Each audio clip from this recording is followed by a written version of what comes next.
Madam President, I began speaking about the past and present of the United Nations, and I shall dedicate my last few words to its future. In these times of severe budgetary constraints, I call on all member states to reaffirm their commitment to this organization. I encourage all of its personnel, led by the Secretary General, to persist in their enormous efforts towards efficiency and effectiveness, prioritizing those areas whose neglect would represent an unacceptable breach of the ethical standards that must always guide their work. We continue to believe in the need to advance reform initiatives, and we offer our capacity for dialogue and consensus building, as well as our firm multilateral conviction in this endeavor. On this 80th anniversary, which coincides with the 70th anniversary of Spain's accession to the organization, I wish, Madam President, to renew my country's recognition of all of the men and women working within the United Nations. You are the custodians of the memory of the 20th century, and the guardians of the hopes invested in the 21st. And it is now, when so many questions are surrounding multilateralism and cooperation, that we need you most. Thank you very much.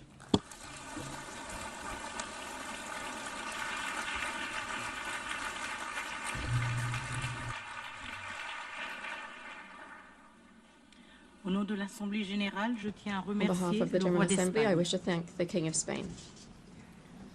L'Assemblée va entendre l'allocution de son Excellence, now hear an M. address by Volodymyr His Excellency Zelensky, Volodymyr président de Zelensky, l'Ukraine. President of Je Ukraine. prie le protocole de bien vouloir I accompagner request son Excellence protocol que to j'invite escort à His prendre la Excellency parole and invite devant him l'Assemblée. to address the Assembly.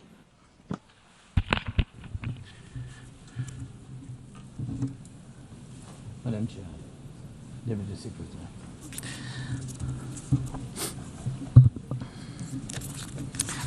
Dear leaders, dear friends, and all those who can become our friends, because you want safety and peace just as much as we do. Today, no one but ourselves can guarantee security. Only strong alliances, only strong partners, and only our own weapons. The 21st century isn't much different from the past. If a nation wants peace, it still has to work on weapons. It's sick. But that's the reality. Not international law, not cooperation. Weapons decide who survives. Excellencies, you know perfectly well international law doesn't work fully unless you have powerful friends who are truly willing to stand up for it. And even that doesn't work without weapons. It's terrible, but without it, things would be even worse. There are no security guarantees except friends and weapons. No Ukrainian choice this kind of reality. And knowing our people, they would have chosen a different priority. Ukrainians are peaceful people, but they are people who want to live freely in their own independent country. That's why we invest in defense. For many nations, there is simply no other way left. Nations can speak about their pain from stages like this, but even during bloodshed, there isn't a single international institution that can truly stop it. That's how weak these institutions have become. What can Sudan or Somalia or Palestine or any other people living through war really expect from the UN or the global system? For decades, just statements and statements. And even everything happening in Gaza remains without a way out. Even now, Syria, after all the changes, still has to appeal to the world to ease the sanctions that are choking its economy. It has to ask and wait. Syria deserves stronger support from the international community. And as Russia's war against my country goes on, people are still dying every week. Yet there is no ceasefire because Russia refuses. Russia abducted thousands of Ukrainian children, and we have brought some of them back. And I thank everyone who's helped. But how long will it take to bring all of them home? Childhood slips away faster than adults are able to help. Look at Israel. Nearly 2 years have passed and hostages still haven't been freed. They must be freed, but even that still hasn't happened.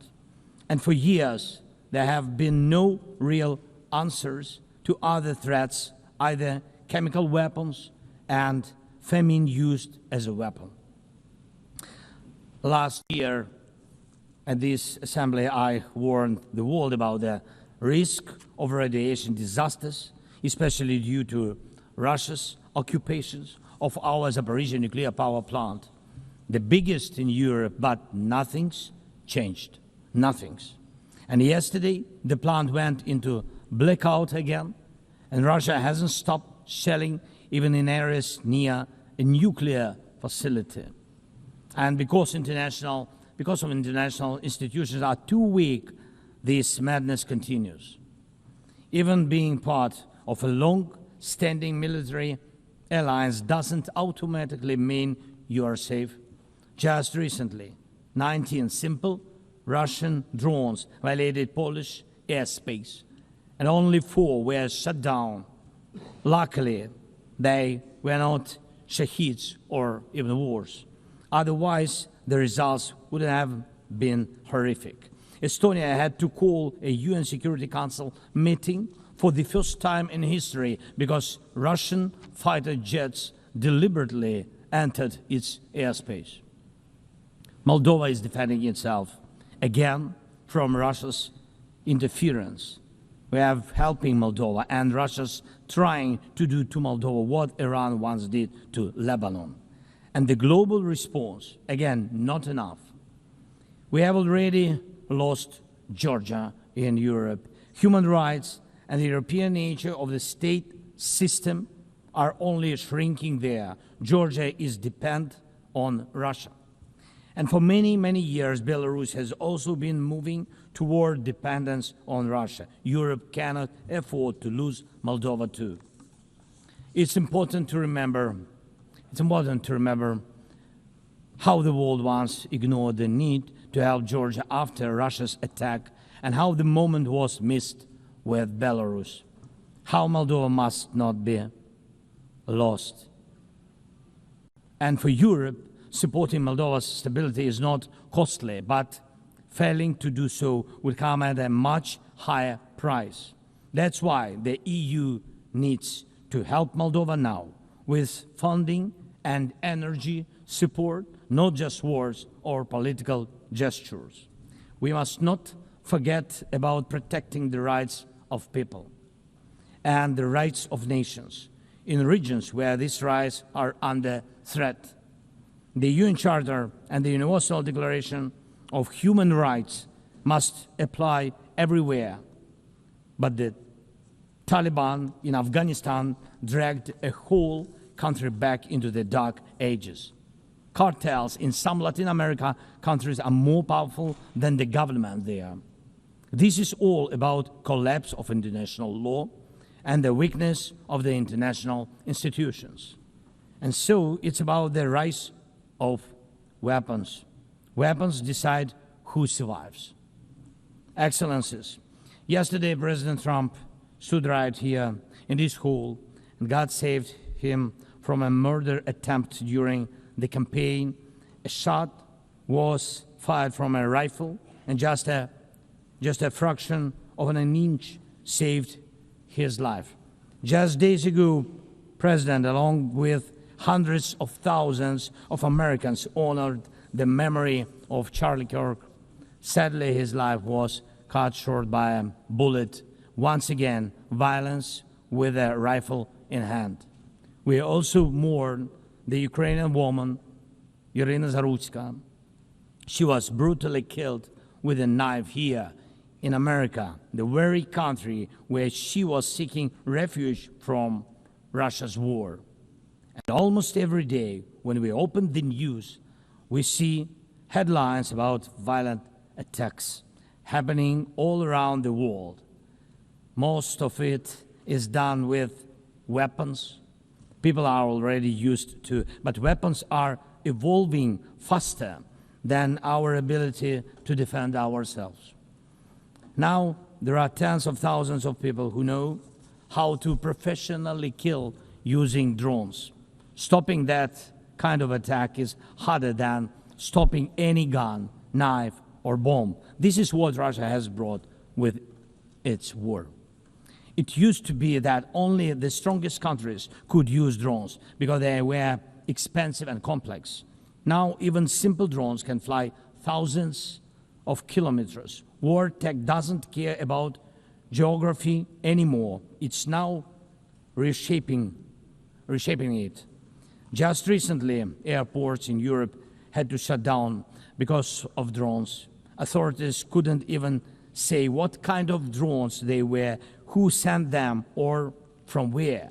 Last week, North Korea announced the test of a tactical strike drone. That means even countries with limited resources can now build weapons that are dangerous to their neighbors. Ukraine and nations like Saudi Arabia know all too well how dangerous Iranian attack drones are. But what happens when all the types of drones become available, even to small terrorist groups or cartels?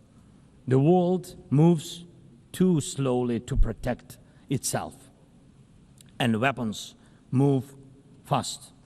Now companies are already working on drones that can shoot down other drones, and it's only a matter of time, not much, before drones are fighting drones, attacking critical infrastructure and targeting people all by themselves, fully autonomous and no human involved except the few who control AI systems. Dear leaders, we are now living through the most destructive arms race in human history, because this time includes artificial intelligence. And if there are no real security guarantees except friends and weapons, and if the world can't respond even to old threats, and if there is no strong platform for international security, will there be any place left on Earth that's still safe for people? We need global rules now for how AI can be used in weapons, and this is just as urgent as preventing the spread of nuclear weapons. We need to restore international cooperation, real working cooperation for peace and for security. A few years from now might already be too late. 10 years ago, war looked different, and no one imagined that cheap drones could create dead zones, areas stretching for dozens of kilometers where nothing moves, no vehicles, no life. People used to imagine that only after a nuclear strike. Now it's drawn reality. Mass-produced, simple drones, and without AI yet. Ukraine doesn't have the big fat missiles dictators love to show off in parades, but we do have drones that can fly up to 2,000-3,000 kilometers. We had no choice but to build them to protect our right to life. Control over the sea used to depend on having a big navy. Ukraine doesn't have a big fleet, but we succeeded. In the Black Sea, we pushed what's left of the Russian navy into remote base. And we did it with sea drones. That's how we protect our ports and maritime trade routes, because Russia has left us no other choice. And our spiderweb operation, when cheap drones destroyed or damaged dozens of expensive Russian strategic bombers, became a real example for special forces around the world of what new weapons can do to old systems. These very Russian bombers attacked our cities. And none of this would have happened if Putin had not started this full-scale aggression, full-scale war. And every year that this war goes on, weapons become even more deadly. And only Russia deserves to be blamed for this. Dear leaders, to protect lives. Ukraine builds underground schools and underground hospitals to protect lives. We have to spend more on protecting power stations from drone and missile attacks than on building sports facilities or cultural infrastructure. Ukrainian farmers are learning how to protect their equipment from Russia's FPV drone strikes, and for them that challenge is far greater than climate change.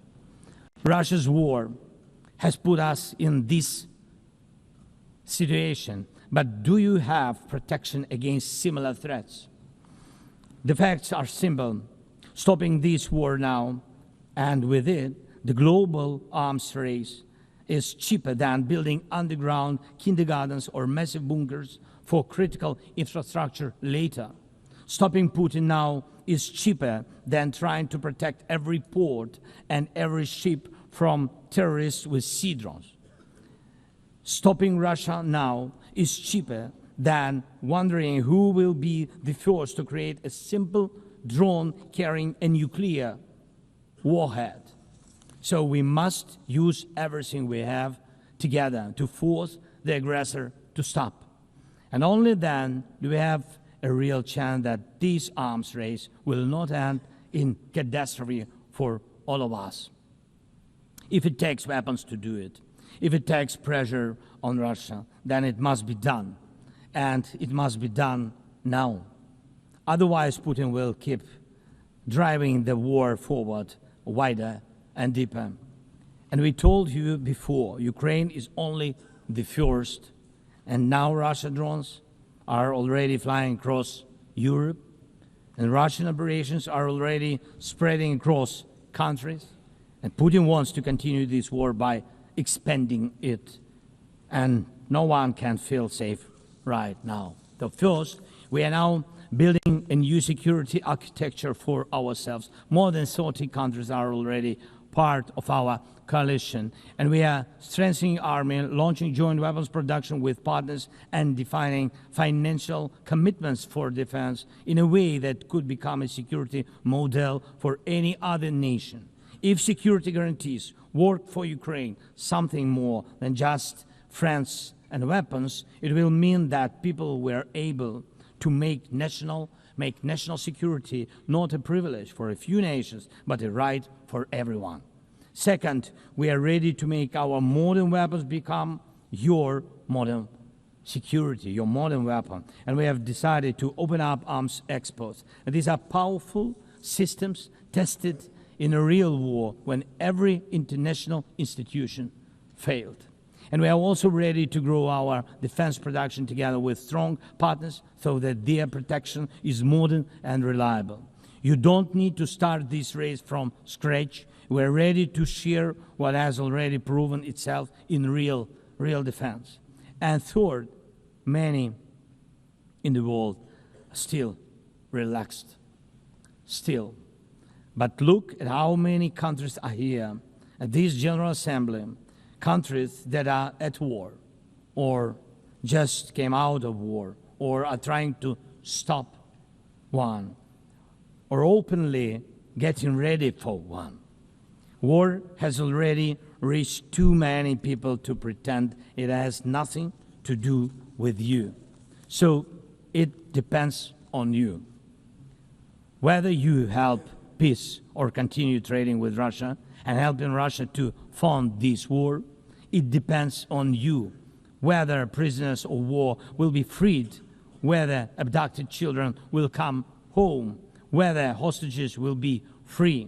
It depends on you what will define existence, war like now, or our joint strong actions as it should be.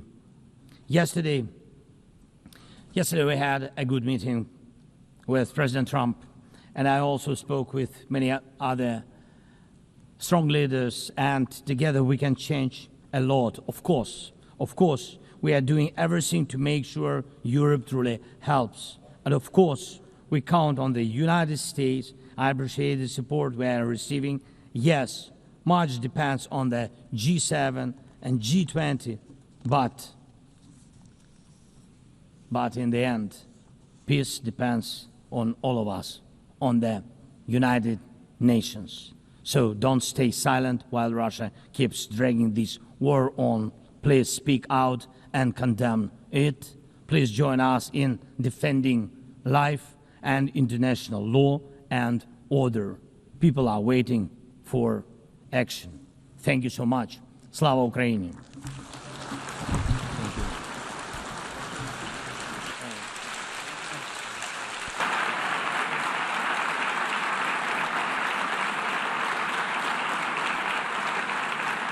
Au nom de l'Assemblée générale, je tiens à remercier le président de l'Ukraine.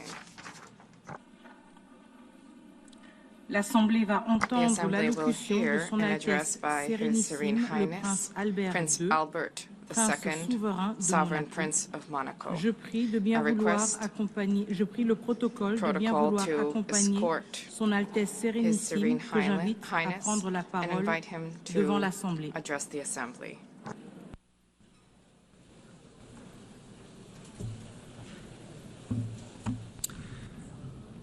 Madame la Présidente de l'Assemblée générale, Madam President of the General Assembly, Secretary General, ladies and gentlemen, heads of state and government, excellencies, ladies and gentlemen. 80 years ago, the creation of the United Nations marked a decisive turning point in contemporary history in international relations, offering each state a forum for dialogue and exchange. The ambition of the founders was clear and bold. All nations, large and small, need to be able to participate on equal footing in crafting collective solutions, equality, respect, dialogue. This is the heart of the multilateral spirit and underpinning the values where Monaco found its place within the concert of nations.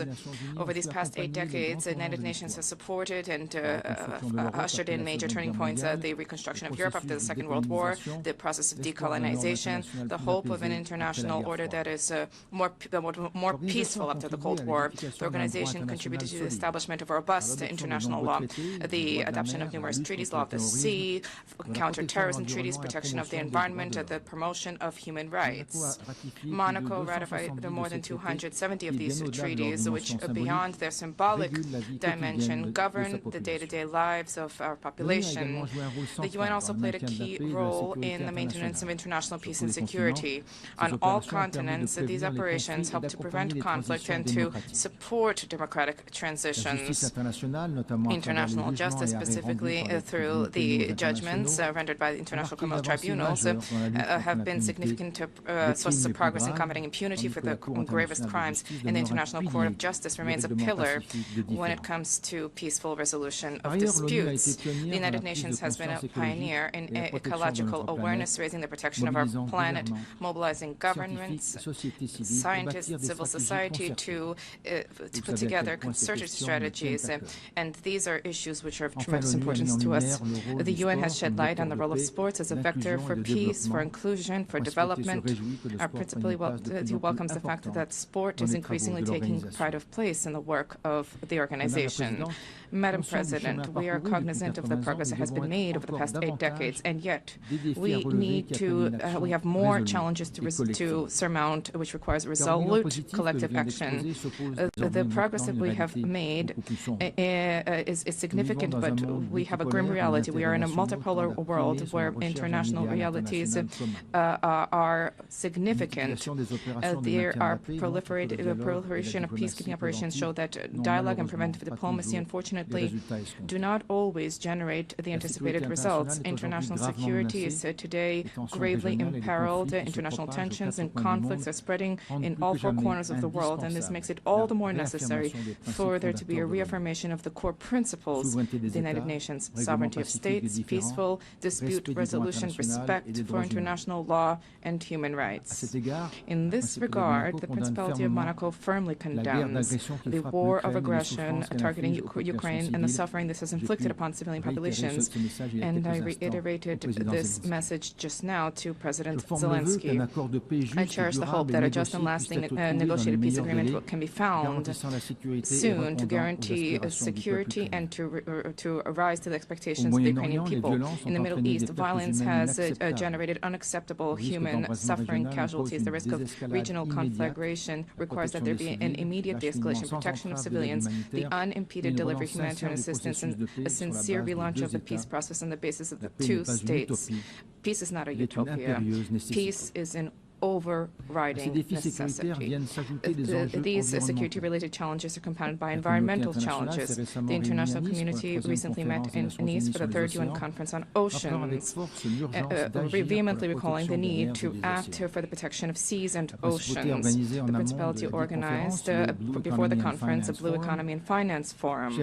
Heads of state, economic leaders, investors, philanthropists, development banks, NGOs, 1,800 participants arrived from nearly 100 countries, responding to the call to mobilize more financial resources to invest in a sustainable, regenerative blue economy.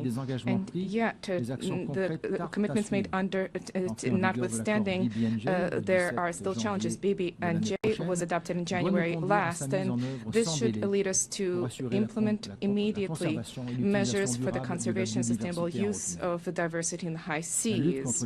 The fight against climate change is a responsibility, a historic responsibility. Acceleration of extreme events requires credible, immediate finance responses. We are traversing significant difficulties.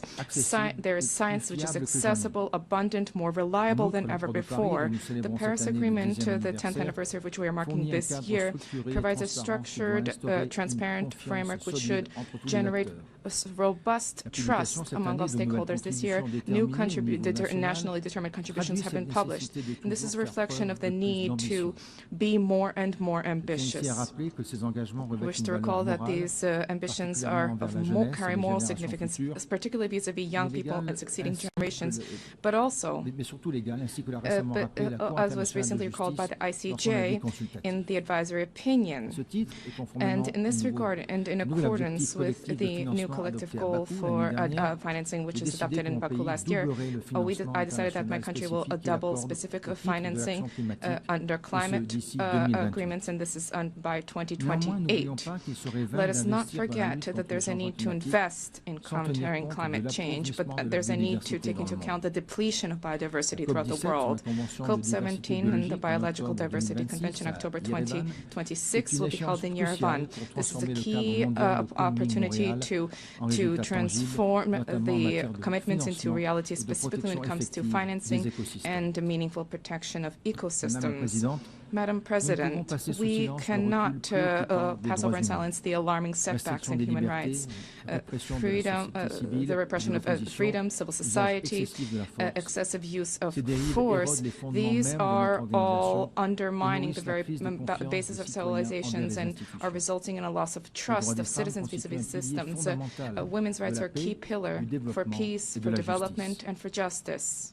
30 years after the Beijing conference, gender equality between men and women has still not been fully universally attained, and this remains a key priority, which is something we need to reaffirm. There's an urgent need to generate a collective commitment to combat violence against women and girls and against all kinds of persecution which they endure, including in conflict-affected areas. No society can be prosperous if such inequality persists there. Likewise, no society can develop without taking care of its young population, because young people are not just the future of the world. Young people are the present. 30 years after the World Youth Program, it is incumbent upon us to raise the role of young people in discussions on the economy, civic life, access to education, employment, digital issues. This is not a privilege, this is a right. Madam President, public global health is key. Non-communicable diseases are the main cause of premature deaths, and there's a need for cross-sectoral mobilization to address this challenge. I welcome the key role of the WHO with the global action against these diseases, but there's a need to move further to strengthen synergies among the stakeholders to improve the effectiveness of action, particularly among budgetary constraints. The fourth high-level meeting on this issue should generate new momentum to intensify prevention and to provide universal access to high-quality care.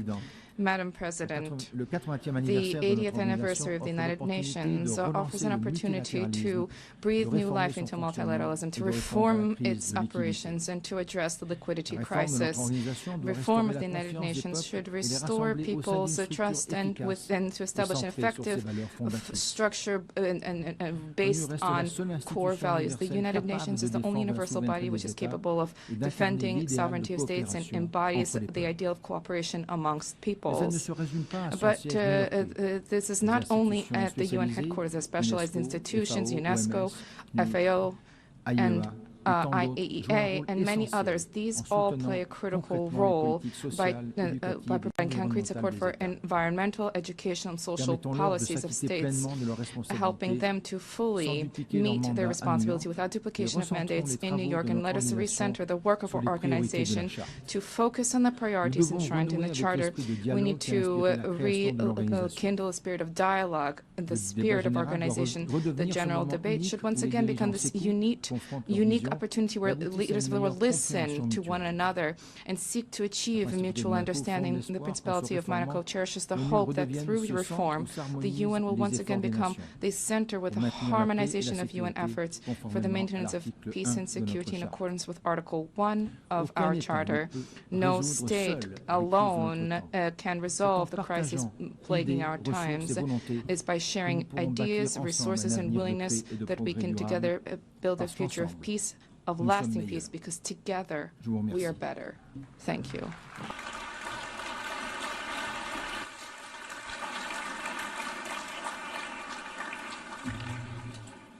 On behalf of the General Assembly, I wish to thank the Sovereign Prince of Monaco.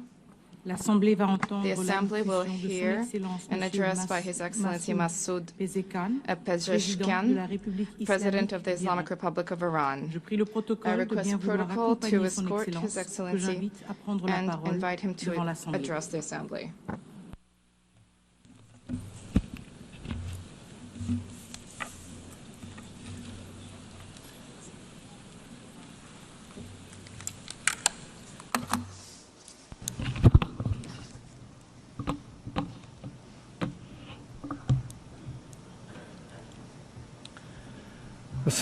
In the name of God, the most compassionate, the most merciful, Mr. Secretary General, Madam President, distinguished representatives, ladies and gentlemen, the theme of this year, and I quote, "Better together, 80 years and more of peace, development, and human rights," unquote, is in truth a summons to solidarity and to a shared vision of a brighter future.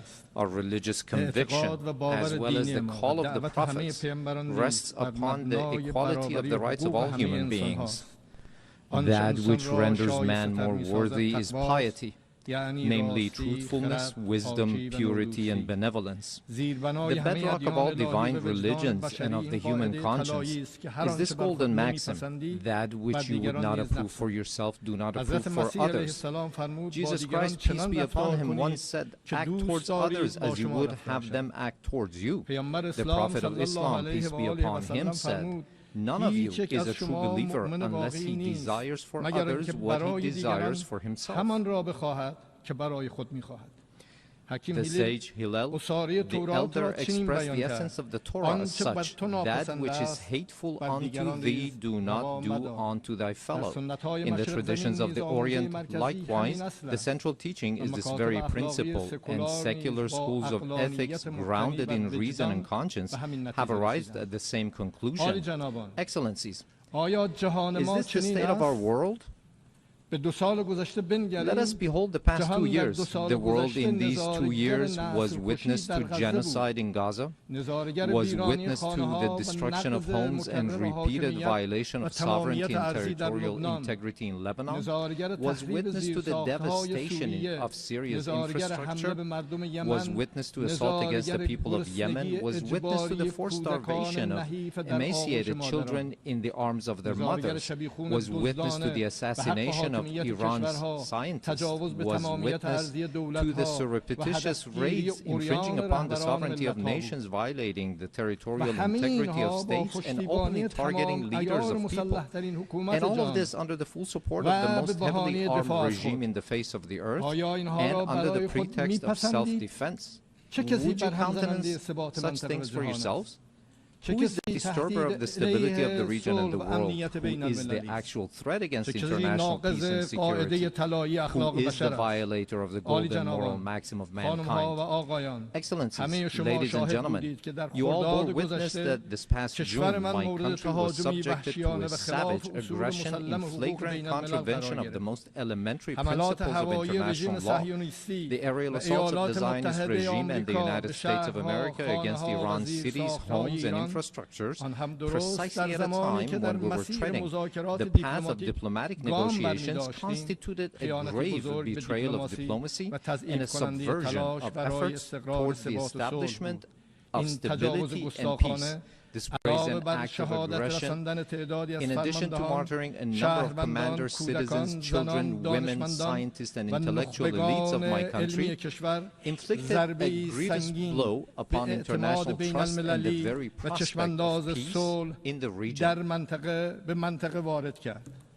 Should we fail to confront such perilous breaches of international norms, these aberrations shall spread to engulf the world. The assault upon nuclear facilities under safeguards and international supervision, the open attempt to assassinate leaders and duly constituted officials of UN member states, the systematic targeting of journalists and members of the press, and the killing of human beings who solely by the reason of their knowledge and expertise are converted into military targets.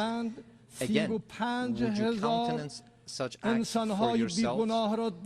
With this behavior, they have killed at the very least over 35,000 innocent civilians in Gaza. They have deprived them of food, drinking water, medication, and proper health care.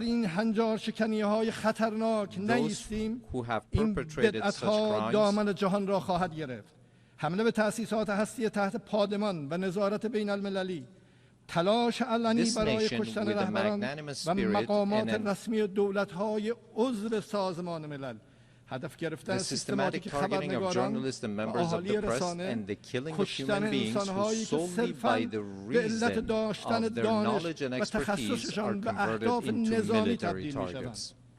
Again, would you countenance such acts for yourselves? Those who have perpetrated such crimes must know that Iran, the most ancient continuous civilization upon the face of the earth, has ever stood steadfast against the tempests of history.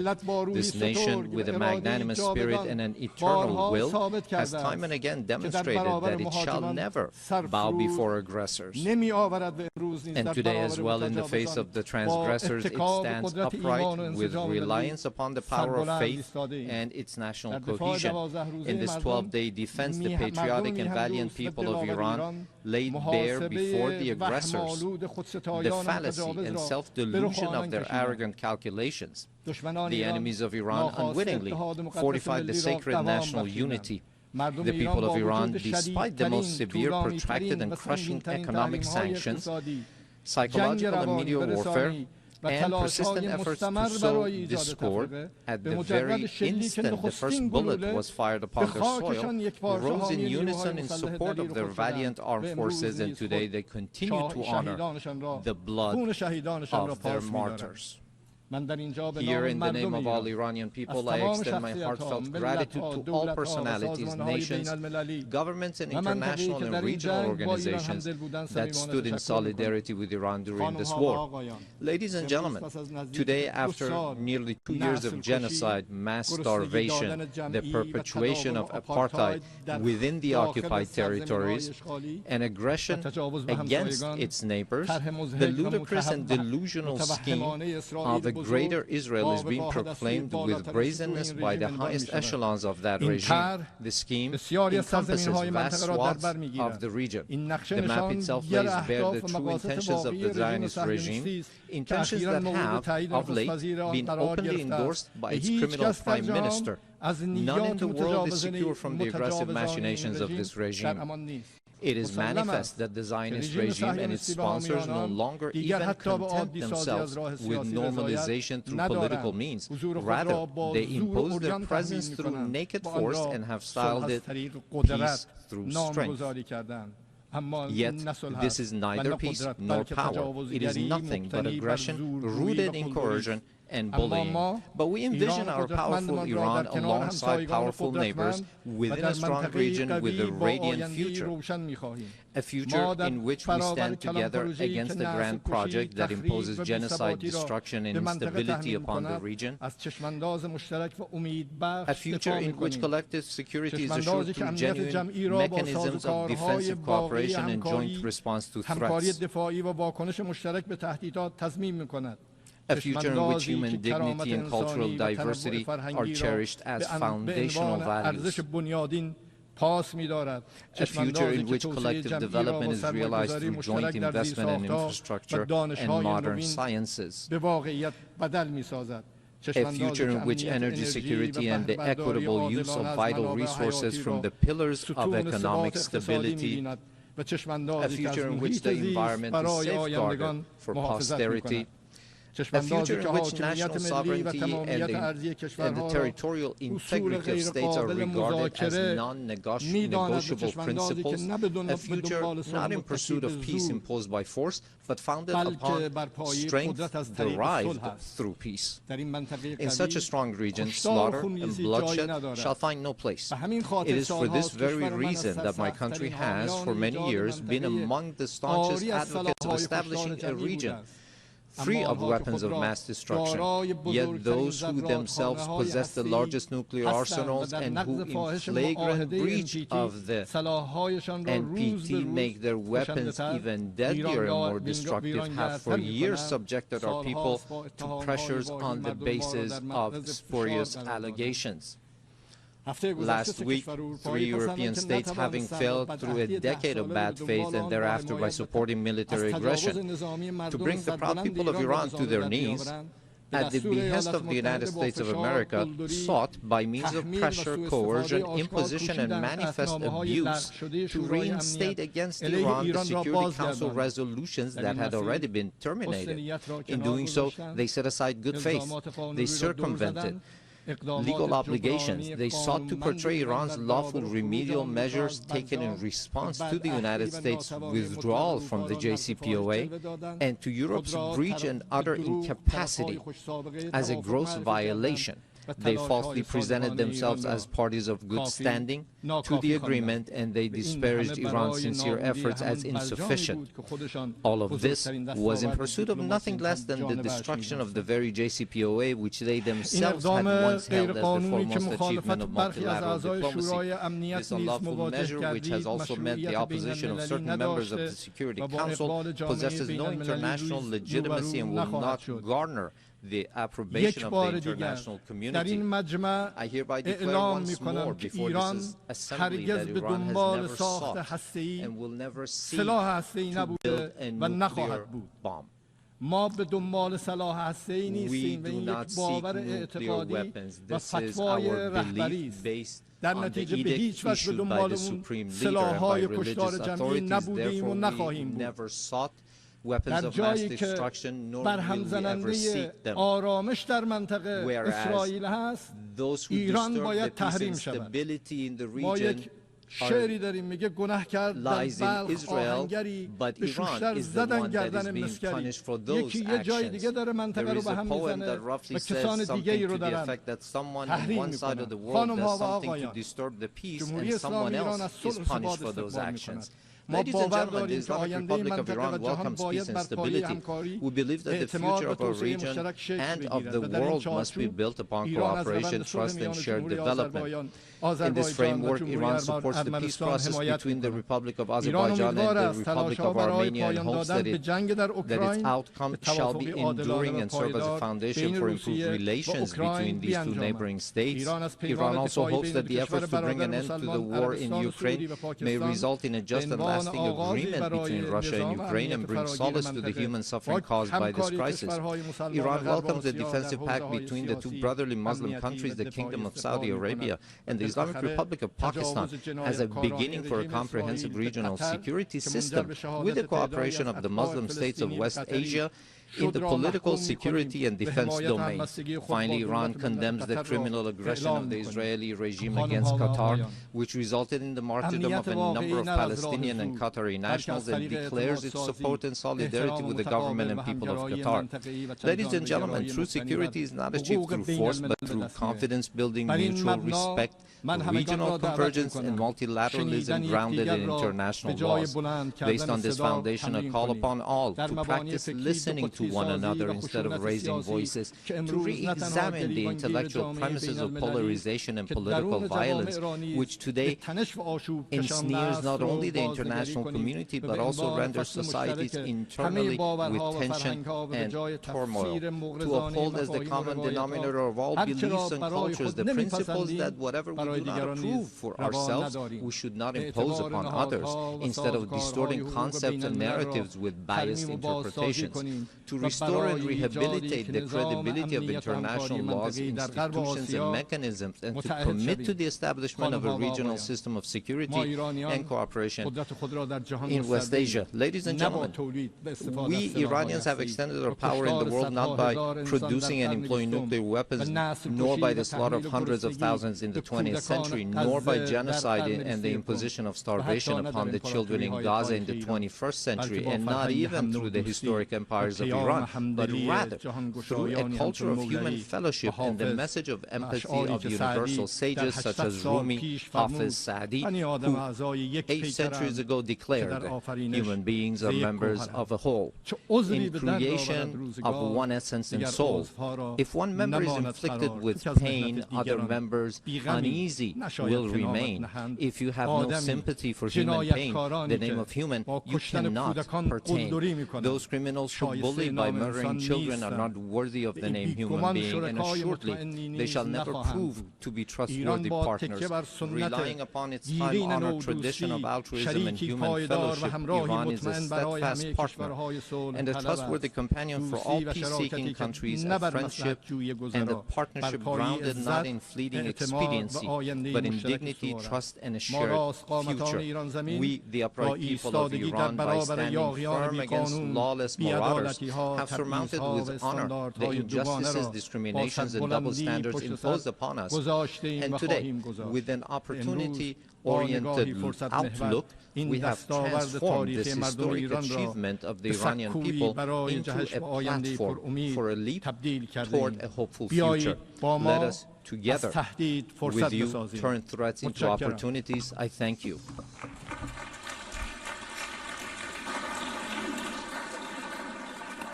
On behalf of the Assembly, I wish to thank the President of the Islamic Republic of Iran.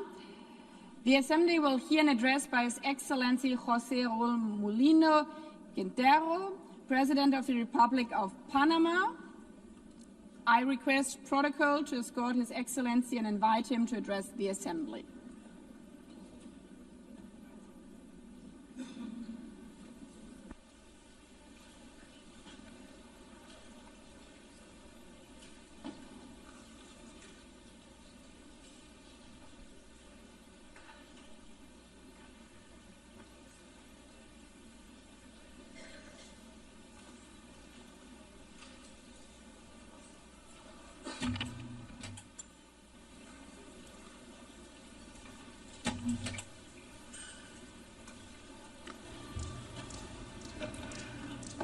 Muy buenos días, A very Señora good morning, Presidenta, Madam President, distinguidos jefes de Estado distinguished y heads de of gobierno, state and government, honorables delegados. honorable delegates. En nombre del pueblo On behalf panameño, of the Panamanian con profundo people, respeto y with renovadas profound esperanzas, respect and renewed me hope, presento ante esta honorable I appear asamblea before this honorable en el assembly aniversario número 80 on the de esta 80th anniversary organización, of this que organization, sigue siendo un faro para la which paz, remains a la beacon cooperación for y el peace, progreso. cooperation and progress. Panamá se comprometió desde la Carta de San Francisco Panama en has been committed since the signing of the 1945 Charter of San en Francisco favor in de la 1945 pacificación, to la peace seguridad, building, el security, desarrollo sostenible y los sustainable derechos development, humanos. and human rights. En estas 8 décadas, Over these 8 nuestro país decades, ha our apostado por la country has diplomacia championed multilateral multilateral y el diplomacy derecho internacional and public público como un international eje law cardinal de su as a política exterior. cornerstone of our foreign policy. La iniciativa ONU 80, The UN 80 presentada initiative, por el secretario presented general Antonio by the Guterres, Secretary General Antonio ofrece la Guterres, oportunidad de offers an reflexionar opportunity to sobre el pasado, reflect on the past, hacer un llamado de atención por las to raise amenazas del awareness presente of present para threats vislumbrar and un to futuro más envision justo. a fairer future. Tenemos la firme convicción de que hoy, We más que firmly nunca, believe that today, debemos more than fortalecer el ever, valor del we must strengthen the multilateralismo value of para multilateralism responder a los retos y crisis respond globales to como global herramienta challenges de and mitigar las crises as asimetrías a entre tool las to naciones. mitigate asymmetries among nations. En ese sentido, In this regard, quiero destacar que I la wish to política highlight multilateral that coadyuvó multilateral para que policy nuestro país, contributed por to ejemplo, our lograra country's salir de las listas removal, for discriminatorias instance, from donde nos había discriminatory colocado la Unión lists Europea imposed by y the el GAFI. European Union and the Financial Pues es una Action Task incoherencia Force. ser parte Since del it does not Consejo de make sense Seguridad to de be a esta member of the organización Security Council of y this a la vez compartir organization, listas con while at the países que same propician time el appearing terrorismo. on lists alongside countries that promote Consideramos terrorism. oportuna una reforma We believe integral it is the right time to para undertake a asegurar que el Consejo de comprehensive Seguridad reform sea más to efectivo, make the Security la Council Asamblea more General más effective, to make the representativa, General Assembly more las agencias representative, especializadas to make más specialized inclusivas agencies y more sobre todo inclusive, and reducir la above all, burocracia. to reduce bureaucracy. Panamá, al igual que otros países, Panama, pide just una like other mayor countries, representación de calls for América greater Latina y el representation Caribe of Latin America en los and the órganos de Caribbean toma de in decisión. decision-making bodies. Ha llegado el momento The de time que has la come arquitectura de la to gobernanza update multilateral se the actualice. architecture of multilateral governance. Nuestra región es la Our principal region is exportadora the de world's alimentos del leading planeta. exporter of Tiene un food. canal estratégico It que is une home to a el strategic Atlántico con el canal Pacífico linking the Atlantic y and the detentamos más del Pacific, and it holds more than 50% de la 50% of the biodiversidad planet's del mundo. biodiversity. Somos grandes proveedores de We are minerales. major suppliers of Tenemos las minerals. mayores We reservas possess acuíferas. the largest freshwater Convivimos en reserves. paz We live together in luchamos por peace, ella. and we strive to preserve this. Todos estos elementos nos All of transforman these en un elements actor make principal us a nivel a mundial key global y actor, debemos tener la representación and de acuerdo a we nuestro must rol ensure e that our importancia representation global, reflects our role and our cumpliendo global con su labor de significance. contener In y line with our evitar mission to el contain and trágico prevent desenlace de una the guerra tragic global, outcome of a global misión war, fundamental de which su was razón de its existir. fundamental raison d'être. La Organización de The Naciones Unidas United enfrenta Nations además is also el desafío de facing a impulsar challenge acciones of promoting urgentes urgent para action alcanzar los to achieve objetivos the de Sustainable desarrollo Development sostenible. Goals. El mundo se encuentra hoy ante tres crisis: Today, the world is facing a devastadoras todas. trifecta of devastating la crises: climática, la de climate change, contaminación y la pérdida de pollution, and biodiversidad, biodiversity loss, en un escenario de cooperación all against a backdrop fragmentado. of weakened cooperation. La respuesta a estas The crisis response to these debe ser crises rápida must be y swift solidaria. and united. Ante esto, In Panamá response, presentó el Panama Nature Pledge, has put nuestro forward pacto its con la nature pledge, naturaleza. which is our pact Es with una nature. forma nueva This is de a entender la new política way of ambiental y understanding climática environmental and en climate un marco que policy, una nuestras obligaciones en integrating materia our de clima, obligations on climate, biodiversidad y biodiversity, tierras and en un land solo compromiso into nacional. a single national En commitment. la práctica, Panamá se In compromete a practice, reducir Panama sus is pledging emisiones to para el año curb its emissions by 2035. 2035. Aún siendo un país carbono Even negativo, as a carbon creemos negative que siempre se country, puede dar un we paso believe más there's always en favor room de to la take further steps sostenibilidad towards para las futuras sustainability for generaciones. future generations. Por ello, restauraremos 100.000 hectáreas To de this end, we ecosistemas will be restoring prioritarios, 100,000 incluyendo hectares manglares of y priority cuencas hidrográficas, ecosystems, including porque la mangroves and naturaleza es water nuestra primera basins, línea de because defensa nature, we frente al think, is cambio our front climático. line of defense against climate change. Panamá confía en una Naciones Unidas Panama renovada trusts in a que renewed fortalezca United la seguridad Nations, one that digital strengthens y digital la security cooperación and internacional con international criterios cooperation éticos y with con ethical participación and inclusive que acompañe principles transiciones that energéticas supports just justas energy y que transitions defienda la and libertad one de that upholds expresión. freedom of expression. En ese sentido, reiteramos el inalienable respeto a la libertad y a la democracia en nuestra región, que sigue sufriendo inestabilidad por parte de quienes no respetan la voluntad popular expresada en las urnas o simplemente no permiten elecciones abiertas y transparentes.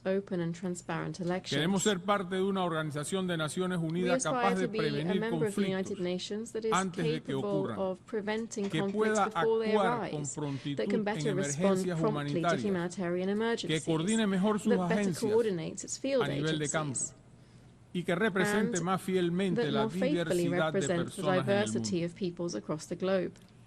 Panamá se ha ofrecido a acoger oficinas de organizaciones del sistema de las Naciones Unidas en apoyo a los esfuerzos de reforma en el marco de la iniciativa ONU 80.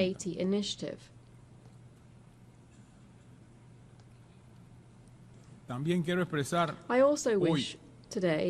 mi solidaridad con el pueblo japonés en ocasión de cumplirse 23 años de la admisión por parte de Corea del Norte del secuestro de al menos 17 ciudadanos japoneses. El mundo necesita saber la verdad para que estos hechos no se repitan. Y Japón merece justicia. Señores y señoras, no puedo dejar pasar esta oportunidad para destacar que hemos cumplido un cuarto de siglo desde que nuestro canal pasó a manos panameñas.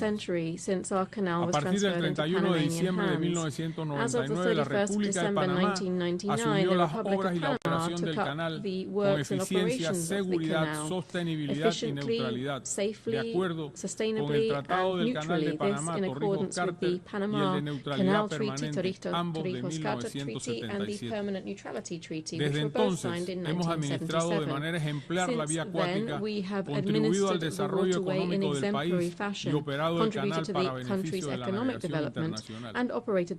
En este periodo, Panamá amplió la ruta interoceánica con recursos propios para atender la demanda de buques de grandes dimensiones. Ahora vamos a dar un paso más. Acompañamos a la autoridad del Canal de Panamá en el desarrollo del reservorio del Río Indio, un ambicioso proyecto para garantizar el agua a la población y al canal. Así, el tráfico de buques no se verá amenazado a causa de las sequías que azotan de tiempo en tiempo nuestra región. Nuestra vía acuática sirve a más de 180 rutas marítimas y más de 140 naciones. Y por ella transita aproximadamente 4% del comercio mundial. Tenemos el compromiso de garantizar la eficiencia en favor de la logística internacional. Ante esta asamblea, Panamá reafirma una vez más su serio y sostenido compromiso hacia el régimen establecido en el tratado concerniente a la neutralidad permanente y a cuyo protocolo se han adherido numerosos estados. La neutralidad es la fórmula más adecuada para proteger la seguridad de nuestro canal, un bien de utilidad global. El Canal de Panamá neutral, abierto al mundo y facilitador de un comercio internacional más integrado, es y seguirá siendo panameño. Señoras y señores, Panamá, como es sabido, mantiene un asiento no permanente en el Consejo de Seguridad de Naciones Unidas para el periodo 2025-2026 term. El pasado mes de agosto hemos ejercido la presidencia rotativa del Consejo, entendiéndola como una responsabilidad para mantener una voz fuerte en favor de la paz, la igualdad soberana de los estados, la justicia, el derecho internacional y el respeto a los pactos entre países. También hemos enfatizado la importancia de la seguridad marítima como una prioridad de acción para nuestra participación en el Consejo. La identidad nacional de Panamá está estrechamente vinculada al transporte marítimo. A lo largo de los siglos hemos sabido consolidar nuestro papel como un actor clave en la navegación y el comercio internacional. La piratería, el tráfico de armas, y narcóticos, así como la pesca ilegal, impactan al comercio y al sistema de transporte marítimo global. Como nación de tránsito y centro logístico del continente, Panamá sugiere fortalecer la cooperación entre agencias especializadas, incluyendo una red regional para promover la seguridad marítima que opere bajo el paraguas de la gobernanza oceánica atenida al derecho internacional. Quiero reiterar en esta asamblea el trabajo que debe hacer este organismo para mitigar los efectos de la migración ilegal propiciada por organizaciones vinculadas directa o indirectamente al narcotráfico. Por nuestro Darién, frontera con Colombia, durante años pasaron millones de personas y en un solo año de mi gestión redujimos a cero el flujo de migrantes hacia el norte. Esta crisis se resolvió cumpliendo así la promesa de cerrar los pasos ilegales por el Darién. Las consecuencias humanitarias y ambientales fueron extremas. El sufrimiento de mujeres y niños víctimas de abuso y la contaminación de una de las áreas más diversas del mundo aún generan dolor en These quienes continue to cause pain to those of us who have had direct contact Hoy with the tenemos una situation. migración norte-sur Today we are de mucho seeing menor escala, north-south migration pero on que a much renueva el smaller compromiso scale, con el tránsito but which ordenado de renews our personas commitment to the para que orderly puedan transit of retornar people a so sus that they may hogares. return home. Debo decir que el drama I migratorio must fue say solucionado, that while the migratory mas no crisis las has causas been que resolved, originaron the la causes of masiva mass migración de immigration personas. remain unaddressed. Que nuestro país haya resuelto este flagelo no The fact that our significa que country has debamos cesar resolved this scourge en el doesn't pedido mean de that we should respuestas let up in our concretas, demands for como en el concrete caso de la responses, frontera such as in entre the case Haití of the y border República between Haiti and the Dominican que Republic, enfrenta una migración which is facing descontrolada unchecked que también migration impacta a that toda also la has an región. effect on the entire region. Es fundamental encontrar It's soluciones essential that we claras find clear tanto para la solutions both crisis for the haitiana Haitian como crisis para el and control efectivo more del generally flujo for migratorio. effective control of migratory flows. Actualmente sufrimos el We are crecimiento de una currently suffering actividad from the growth ilícita, of el another illegal narcotráfico. activity, which is drug trafficking. Hoy constituye una amenaza Today, para it las poses vidas de a las threat personas to human lives y un and altísimo riesgo de a inestabilidad grave en risk toda la of región instability throughout the a entire través de los region distintos due carteles que to operan. the different cartels operating Para que there. tengan una idea, Just to give you a quick idea, solo en lo que va de este año, this year en alone, Panamá se han incautado Panama cerca has de seized nearly 150 toneladas 150 métricas de tons cocaína of y otras drogas. cocaine and other Un hecho drugs. histórico This y is alarmante. an historic and alarming figure, Esto nos obliga a redoblar esfuerzos, one which compels contar us con to más step up our cooperación efforts, to seek y greater sumar recursos en cooperation una and lucha to que debe ser galvanize una causa resources in a común entre struggle that todas must las be a naciones del common mundo. cause among all nations of the world. Honorables miembros, Honorable el members, año entrante el Congreso next year Anfictiónico de the Panamá, efectuado por el Anfictionic libertador Congress of Simón Panama, Bolívar, convened celebrará by the su liberator bicentenario. Simón Bolívar, will Su celebrate its propuesta es un bicentenary. sistema internacional Its basado en la proposal was for an igualdad soberana de international los system estados, based on the la sovereign equality justicia, of states, el derecho y la justice, cooperación law, and internacional international para cooperation alcanzar to fines achieve comunes a los pueblos. the people's common goals. Esperamos que esta We conmemoración hope that sirva this como un nuevo commemoration will punto de serve as partida en a la new cooperación starting internacional point que for respete international y cooperation, enaltezca los valores one de that respects soberanía, and elevates the paz values of y sovereignty, coexistencia peace, and pacífica peaceful que deben guiar coexistence, nuestro trabajo values that en must este y guide los our demás work foros in del this mundo. and other global fora. Honorables miembros, ante este foro Honorable de la paz members, before mundial this y la forum of cooperación global peace and internacional, international cooperation, reitero la fe I del pueblo reiterate the panameño faith en of el the sistema de las Panamanian Naciones people in Unidas. the United Nations En system. tiempos de crisis, At times of cuando crisis, soplan los when vientos the de winds of unilateralismo, unilateralism, polarización y polarization, and fragmentation are Panamá blowing, hará oír su Panama voz will en raise defensa its del voice in defense of multilateralismo. multilateralism. Panamá seguirá siendo Panama miembro will remain an entusiasta de las Naciones enthusiastic Unidas, member of the United defensor del Nations, derecho a defender of international e law, incansable and a promotor de la tireless paz mundial. proponent of global peace. Porque como dice el lema que nos Because, as convoca this hoy, year's theme reminds unidos us, somos más fuertes. we are stronger together, Y cuando and estemos unidos, only together can podremos we construir un build a futuro más fairer justo and more y humano humane para todos. future for all. Muchísimas gracias por Thank esta you very oportunidad. much.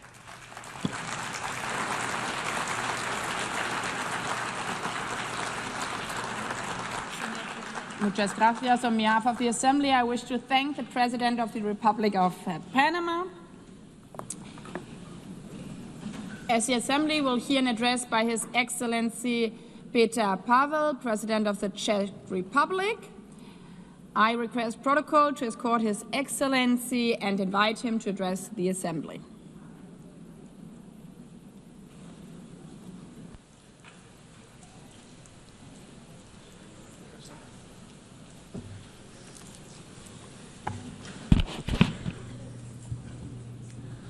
Madam President, Excellencies, ladies and gentlemen, I am humbled to speak here in front of you again. Today, I wish to address two main issues: United Nations achievements and necessity of its reform, and prospect of multilateralism in the light of Russian aggression. 80 years ago, the United Nations was founded with great hope to prevent war and destruction, never to repeat the horrors of World War II. My country proudly stood amongst the founding nations, signing the charter that would become our collective moral compass. Since 1945, we have witnessed remarkable achievements. The United Nations helped to prevent another full-scale world conflict. It assisted in dissolution of colonialism and rise of new sovereign countries in Asia, Africa, Europe, and Latin America. Together, we created a robust multilateral system of rules and global cooperation in international security, human rights, and economic development.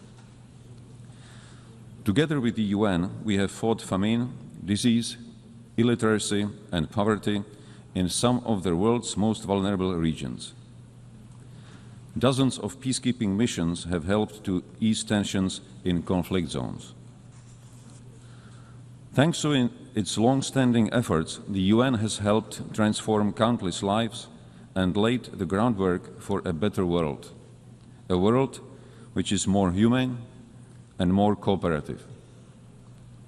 It provided a platform where even the smallest nations can speak out and be heard. The UN remains the only institution where the world can collectively confront global crises. Not with weapons, but with dialogue, shared responsibility, and pressure where necessary. UN's greatest achievement is not perfection, it's persistence. With many devastating conflicts ongoing, Russia's invasion of Ukraine has significantly transformed the global security landscape. Since the last general debate a year ago, our world has not become more secure. On the contrary. In the game of smoke and mirrors, Russia continues targeting civilians, civilian infrastructure, foreign diplomatic missions, and most recently, even our neighboring country, Poland. Not to forget the acts of hybrid warfare on our own territory. These range from disinformation campaigns and attempts to undermine public trust, to cyber attacks, and even acts of sabotage carried out by mercenaries recruited online.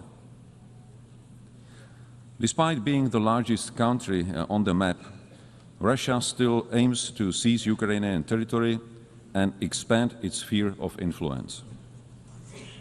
Backed by China, Iran, North Korea, and other countries that help it circumvent sanctions and provide economic or political support. Russia, a permanent member of UN Security Council, is not only violating the principles of state sovereignty and territorial integrity enshrined in the UN Charter, but also sets a dangerous example and precedent, sending the message that aggression can yield territorial and political gain and remain unpunished. Ladies and gentlemen, our multilateral system was created on the premise that rules apply to all without exception. The consequences of this war go far beyond the news headlines. This war threatens to dismantle our system of governance based on mutual respect, equal partnership, and rules we all subscribe to. What is happening in Europe today could happen anywhere else tomorrow. under different circumstances, but under the exact same pretext. If Russia wins this unjust war, it will legitimize the triumph of brute force. Turning a blind eye to Ukraine today is a green light to any future aggressor anywhere in the world. Disruptions of the status quo in the Taiwan Strait or elsewhere in the Indo-Pacific would further destabilize global security and trade. Geographical distance offers no protection. Security in one part of the world is directly linked to security everywhere.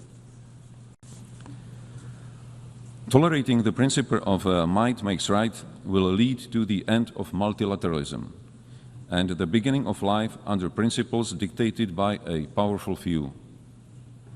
It would be a future with history deliberately rewritten, with lies promoted as facts, and with truth slowly disappearing from our discourse and memory. Just the opposite of what most of our nations fought for in the previous century. The heroism of Ukrainian people, their willingness to sacrifice for freedom, and global solidarity with Ukraine demonstrate that most of us still believe in universal values and in our responsibility to defend them. To achieve sustainable peace, we democratic allies from all over the world must act in unity and intensify our economic pressure on Russia. This is the only way to bring the aggressor to the negotiating table. Such peace, based on the existing international law, including territorial integrity and the right of self-determination, is in the interest of not only European countries, but of the whole international community. Any future peace agreement must send a clear message worldwide that aggressor must not be rewarded and borders cannot be changed by force. Ladies and gentlemen, the structure of the UN was based on the outcome of the World War II. Today, one of the UN Security Council permanent members is waging a ruthless war while obstructing any constructive solutions put forward. It is in light of these new geopolitical realities that we need a strong and effective UN system capable of responding to today's global challenges, from security threats and climate change to rapid evolution of new technologies. Otherwise, we risk sliding into a world that is more fragmented, more dangerous, and far less predictable. Czechia welcomes the UN 80 initiative and the commitments in the Pact for Future. Yet these ambitions stand in stark contrast with today's reality. In the light of Russian aggression against Ukraine, the UN Security Council is currently failing its purpose and mission. Therefore, we advocate for a comprehensive reform of the UN Security Council for greater effectiveness, inclusiveness, transparency, and accountability, with the aim to honor the principles of the UN Charter and to strengthen the voice of underrepresented regions. Freedom and human rights are not granted entitlements. They are hard-won principles that must be cherished and protected. Security Council membership should not be seen as a matter of prestige or privilege, but above all, a responsibility to defend global peace. That's why Czechia is seeking a non-permanent seat on the UN Security Council for the term 2032-33, with a clear commitment to uphold the rules-based international order. We cannot afford to have the UN paralyzed or blocked in its ability to respond to crises and challenges. Current urgent crises are already consuming too much of our attention and resources at the expense of other major equally pressing issues. Madam President, ladies and gentlemen, as I mentioned in the beginning of my speech, the UN significantly improved the quality of life of billions, including through access to education, healthcare, and services. In this year's Sustainable Development Report, Czechia ranked 10th out of 167 countries. I am fortunate to be a citizen of a country which by global standards offers a secure and comfortable life. This doesn't mean that there are no challenges. Much work still lies ahead if we are to achieve the Sustainable Development Goals 2030, both at home and globally. After all, most of the challenges we are facing are global. No single nation is powerful enough to succeed alone. That is why we need more dialogue. That is why we need greater cooperation and collective action. And ultimately, that is why multilateralism must not only survive, it must thrive. Not only for us, but most importantly, for future generations. Thank you. On behalf of the Assembly, I wish to thank the President of the Czech Republic. The Assembly will hear an address by Her Excellency Karen Keller-Sutter, President of the Third Confederation. I request protocol to escort Her Excellency and invite her to address the Assembly.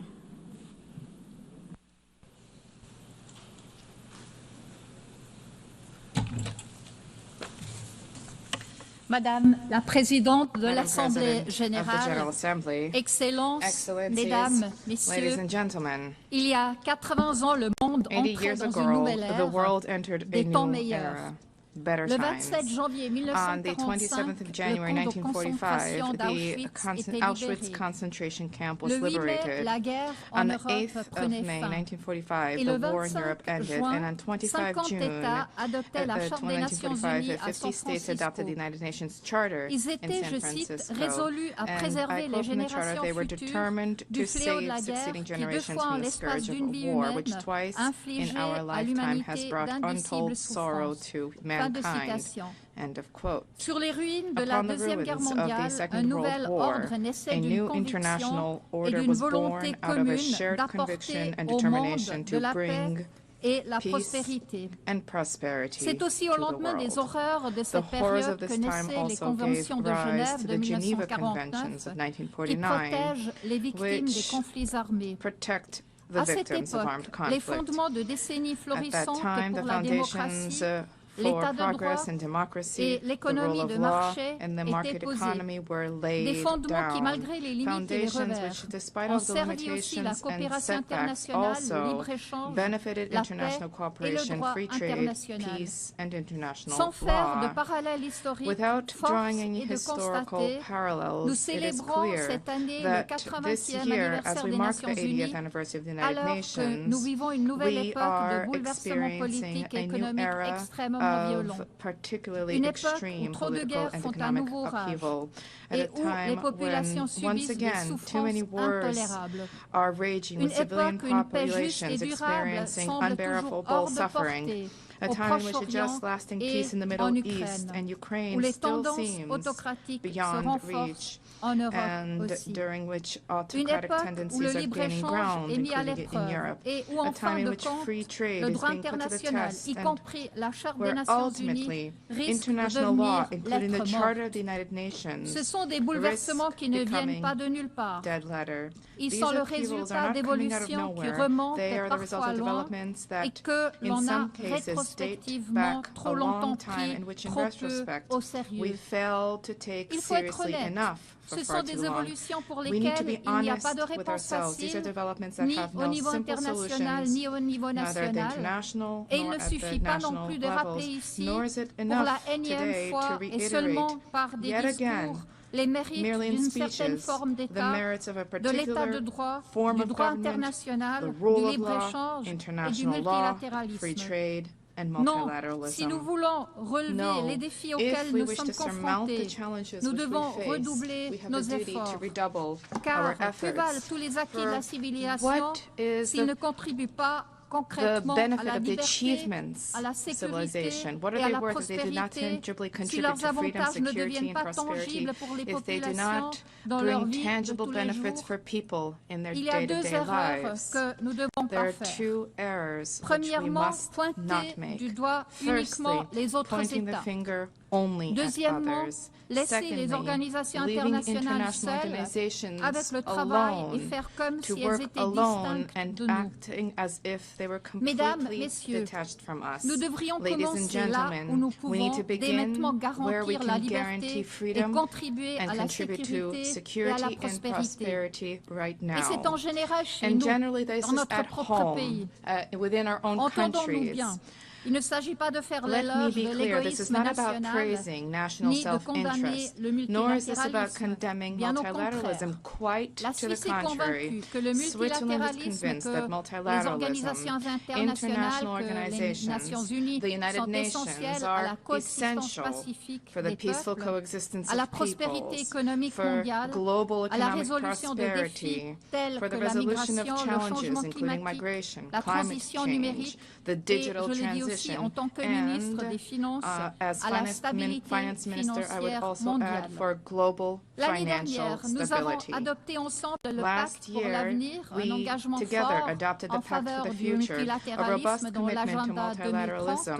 Pour le développement durable, constitue donc l'un des piliers. Nous devons mettre en œuvre ces feuilles de route sans délai. La Suisse est aussi convaincue que la Genève internationale peut apporter une contribution unique à la réalisation de ces objectifs. Genève, en tant que premier centre opérationnel onusien, dispose d'une forte expertise dans de nombreux domaines cruciaux pour notre avenir, liés notamment à l'humanité et à l'innovation. Il s'agit d'un écosystème sans égal pour réfléchir, discuter et agir ensemble.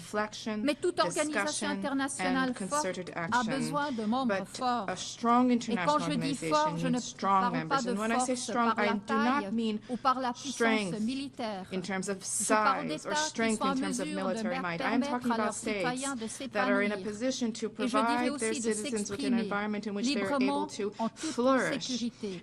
Une sécurité non seulement militaire, mais aussi juridique, économique et sociale.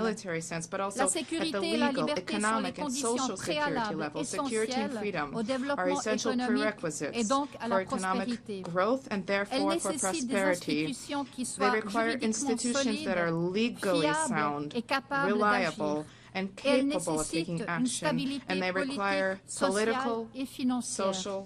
Et là, chaque État doit également assumer ses propres responsabilités. Nous ne pouvons pas simplement les déléguer à une organisation internationale. Mesdames, Messieurs, la communauté internationale ne peut que profiter de la force intérieure, de la prospérité et de la stabilité de chaque État. Seuls les États solides sur le plan intérieur peuvent être véritablement solidaires et contribuer à une communauté internationale prospère. Mais nous devons redoubler les efforts aussi en tant que communauté internationale. Aujourd'hui, surtout, les Nations Unies doivent-elles aussi se remettre en question? Sont-elles encore en mesure de remplir leur mission comme les 50 États l'avaient prévu le 25 juin 1945 à San Francisco lorsqu'ils adoptaient la charte? Le multilatéralisme connaît lui aussi des bouleversements sans précédent. Ces bouleversements sont marqués par une recrudescence des violations du cadre normatif et des principes et valeurs mêmes qui fondent l'action multilatérale. Le dialogue, la coopération, la recherche du consensus, le respect du droit international et l'égalité souveraine entre États, quelle que soit leur taille ou leur poids économique ou politique. La Suisse appelle tous les États à un engagement ferme en soutien des principes et valeurs comme ils étaient déclarés dans la Charte des Nations Unies il y a 80 ans. C'est le prélude à toute réflexion sur les réformes et les mesures d'efficacité qui doivent renforcer l'impact de notre action measures to strengthen the impact of our actions in the 3 pillars of the À cet égard, organization. nous soutenons pleinement le programme de réforme ONU 80 du secrétaire général. Le renforcement de l'efficacité, de la cohérence, de l'agilité et de l'impact de l'action multilatérale va guider chacune de nos décisions. Une approche structurée et réfléchie visant à définir ensemble l'ONU de demain est essentielle. Je peux vous assurer que la Suisse continuera d'œuvrer en faveur des efforts de réforme, d'une ONU plus efficace et d'un multilatéralisme pérenne, à la fois en tant qu'État d'hôte fiable et en tant qu'État membre engagé. Madame la Présidente, Excellences, Mesdames, Messieurs, nous ne sommes pas toujours dans la même situation qu'il y a 80 ans. Nous sommes en plein dans une phase critique et le prochain chapitre de l'histoire n'est pas encore écrit. Cela signifie que nous pouvons participer activement à son écriture. Je cite un survivant d'Auschwitz, l'écrivain italien Primo Levi. C'est arrivé. Cela peut donc arriver de nouveau, tel est le noyau de ce que nous avons à dire. Fin de citation. Mais cela ne doit pas se reproduire. Et en fait, cela ne doit pas se reproduire. C'est pourquoi les Nations Unies ont été créées il y a 80 ans. C'est pour ça aussi que nous sommes là aujourd'hui. C'est à nous de faire en sorte que ce tournant de l'histoire, dont on parle si souvent aujourd'hui, comme aussi il y a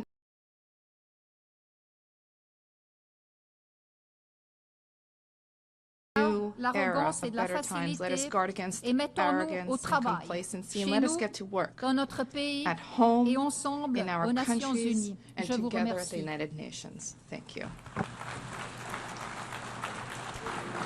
Merci. I thank on behalf of the Assembly the President of the Swiss Confederation. The Assembly will hear now an address by His Excellency Edgars Rinkēvičs, President of the Republic of Latvia. I request protocol to escort His Excellency and invite him to address the Assembly.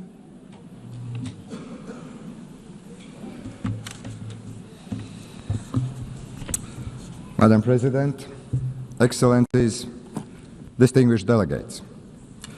First of all, allow me to congratulate Your Excellency, Madam Annalena Baerbock, on assuming the presidency of the General Assembly. You will have Latvia's full cooperation. Latvia believes that we are stronger together, stronger in advancing peace, fostering development, upholding human rights. Standing here on this world stage, I would like to congratulate us on the 80th anniversary of the United Nations. 80 years working together to build a better, more just and peaceful world. This task has never been easy, but it is our duty to persist with determination and give our very best. I want to express Latvia's gratitude for the overwhelming support for our candidacy for the United Nations Security Council. We are beginning our term next year. This is our first term. Latvia will take on this responsibility with a strong sense of duty, a duty to serve with integrity, transparency, and with a clear commitment to the principles of the United Nations. Latvia is honored to serve on the Security Council for the good of people around the world. And we will stand together for peace and resilience. Latvia's 3 priorities in the Security Council are: first, protect our rules-based international order. Second, advocate for women, peace and security agenda. Also protect the most vulnerable people amongst us. Third, find solutions to emerging security threats. These include climate change, hybrid threats, the challenges related to the safety of artificial intelligence. Excellencies, the world is in disarray. Before our eyes, we see blatant attempts to weaken or even to destroy the rules-based international order, the order that is rooted in the United Nations Charter. In effect, a new world order is emerging, and it is not a better one. There is an attempt to recreate the world where the might makes right. The permanent members of the Security Council undertook to maintain international peace and security, to prevent wars, to prevent devastation and loss of life. But it seems that one permanent member, Russia, doesn't want this. Russia wants a world where brute force prevails over international law. Russia does not want peace. Russia wants to get what it wants. And Russia is willing to inflict destruction and misery on others. Unfortunately, Russia has partners in crime, notably Iran and North Korea. Ukraine is fighting back, bravely, with all it has. Ukraine is facing an existential threat to its people, to its land, to its freedom. Ukraine is fighting for all of us, for the rules-based international order, for independence and sovereignty, for territorial integrity, so that international borders are not changed by force. These, actually, are the very principles at heart of the United Nations. Latvia stands with Ukraine and will advocate for its sovereignty and territorial integrity at the United Nations Security Council. We are and we will be advocates for Ukrainian children abducted by Russia. They must be returned. We will be advocates for the Ukrainian civilians who have lost their homes and livelihoods. Latvia will use its position on the United Nations Security Council to help achieve a just and lasting peace in Ukraine. I want to express my appreciation to President Trump, President Zelensky, and my European colleagues for their efforts to achieve peace, for trying to stop the unnecessary destruction and the misery we are witnessing in Ukraine. It is our collective duty to uphold the principles of the United Nations Charter, especially when a permanent member of the United Nations Security Council openly violates them. We need no reminding that the United Nations was founded on the ruins of the World War II, to save future generations from the scourge of war, to maintain international peace and security, to protect human life. Distinguished delegates, in war, it is the most innocent that pay the highest price. It is our duty to strengthen international cooperation to tackle the escalating crisis in Gaza. The humanitarian catastrophe in Gaza continues to spiral. Urgent action is needed to end civilian suffering. Latvia condemns all terrorist attacks. Nothing can justify terrorism. We recognize Israel's legitimate right to self-defense, but it must be exercised in line with the international law and particularly international humanitarian law. The law is there to protect every one of us. Latvia calls for an immediate ceasefire in Gaza. The terrorist organization Hamas must release all hostages. Hamas must be destroyed, as this organization is responsible for so much human suffering in the region. We need to ensure that the access to humanitarian aid in Gaza is safe and unconditional. The ongoing escalation confirms the need for a sustainable political solution, the need for a two-state solution in accordance with international parameters, the need to break the cycle of violence, to reach a just and lasting peace, a peace that addresses the security concerns and the legitimate aspirations of both the Israelis and Palestinians. Latvia is keenly aware of the ongoing conflicts around the world. We must work together to resolve the dire humanitarian situation in Sudan and Democratic Republic of the Congo. We will not look on helplessly as crises unfold. As a member of the Security Council, we will call on the international community to take collective action and to facilitate humanitarian aid, to try to end unnecessary human suffering. Distinguished delegates, we must do everything in our power to protect the most vulnerable people, especially women and children. Women and girls suffer disproportionately in times of war. We, the global community, have a responsibility to protect the rights of women and girls, to empower them, to ensure their voices are heard in peace processes. The first deportation of Ukrainian children to Russia is beyond disturbing. We call on the United Nations to do more, do much more. We will do all we can to help bring these children home. Madam President, it is not only conventional warfare that threatens peace, security, and stability. Emerging threats like climate change, cyber attacks, hybrid attacks, and the misuse of the artificial intelligence are testing us on a daily basis. Our modern world is connected in ways that most of us can't imagine. Today, many countries are experiencing a growing wave of hybrid attacks, also Latvia. We have to deal with damage to undersea cables, GPS jamming, arson attacks, the Russian shadow fleets.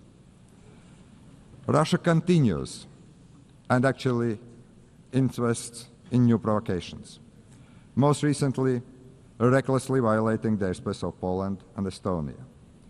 The intensity of Russia's drone attacks against Ukraine has created incidents in Latvia, Lithuania, Poland, Romania. This is the new reality. Russia bears full responsibility for these acts and also consequences. This kind of reckless behavior is a direct threat to international peace and security, and we must act to stop it before such acts spiral out of control. We must counter these threats by resilience and increased cooperation with our friends and allies. But hybrid warfare is evolving, as are emerging and disruptive technologies. The challenge is to maximize the benefits these technologies can bring, while remaining vigilant of the potential risk they pose. We share the United Nations view that we need to develop artificial intelligence responsibly. But we should not halt the progress. Artificial intelligence can promote economic growth, drive scientific progress and innovation, even improve healthcare and make education more accessible. Artificial intelligence is already part of our daily lives. We must acknowledge this reality and work to make it safer and more beneficial for the people. The governments should not take years to create regulations. We should act swiftly and do it right. As a responsible United Nations member, a future UN Security Council member, Latvia is ready to work with our partners to address these issues. Ladies and gentlemen, the United Nations has stood the test of time for 80 years. It is the primary architect of international law and protector of rules-based international order. The United Nations is not perfect, but it is the best we have, the only truly global organization. As one of UN Secretary Generals, Dag Hammarskjöld, famously said, the United Nations was not created in order to bring us to heaven, but in order to save us from the hell. But after 80 years, it is time to adjust to new realities. The United Nations must evolve to remain relevant, to be effective and fit for the challenges ahead. That's why we support the UN 80 initiative by the Secretary General. Let us work together for peace and resilience.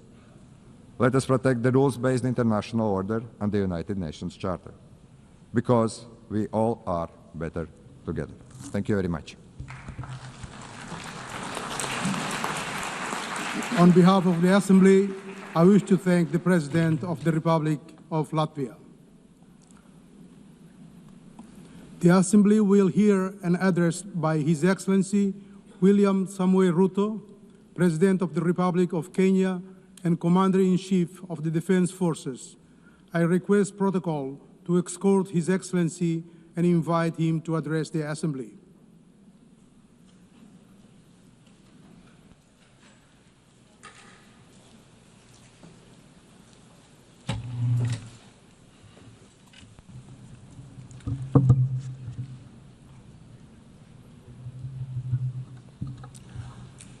Madam President, the President of the 88th session of the UN General Assembly, Madam Annalena Baerbock, Secretary General of the United Nations, Antonio Guterres, Excellencies, Heads of State and Government, distinguished delegates, ladies and gentlemen.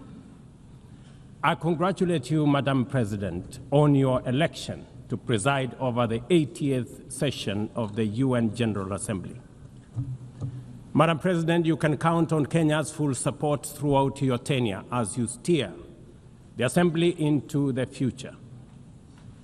Ladies and gentlemen, 8 years ago, in the aftermath of the unprecedented global destruction and devastating war, the international community came together in hope.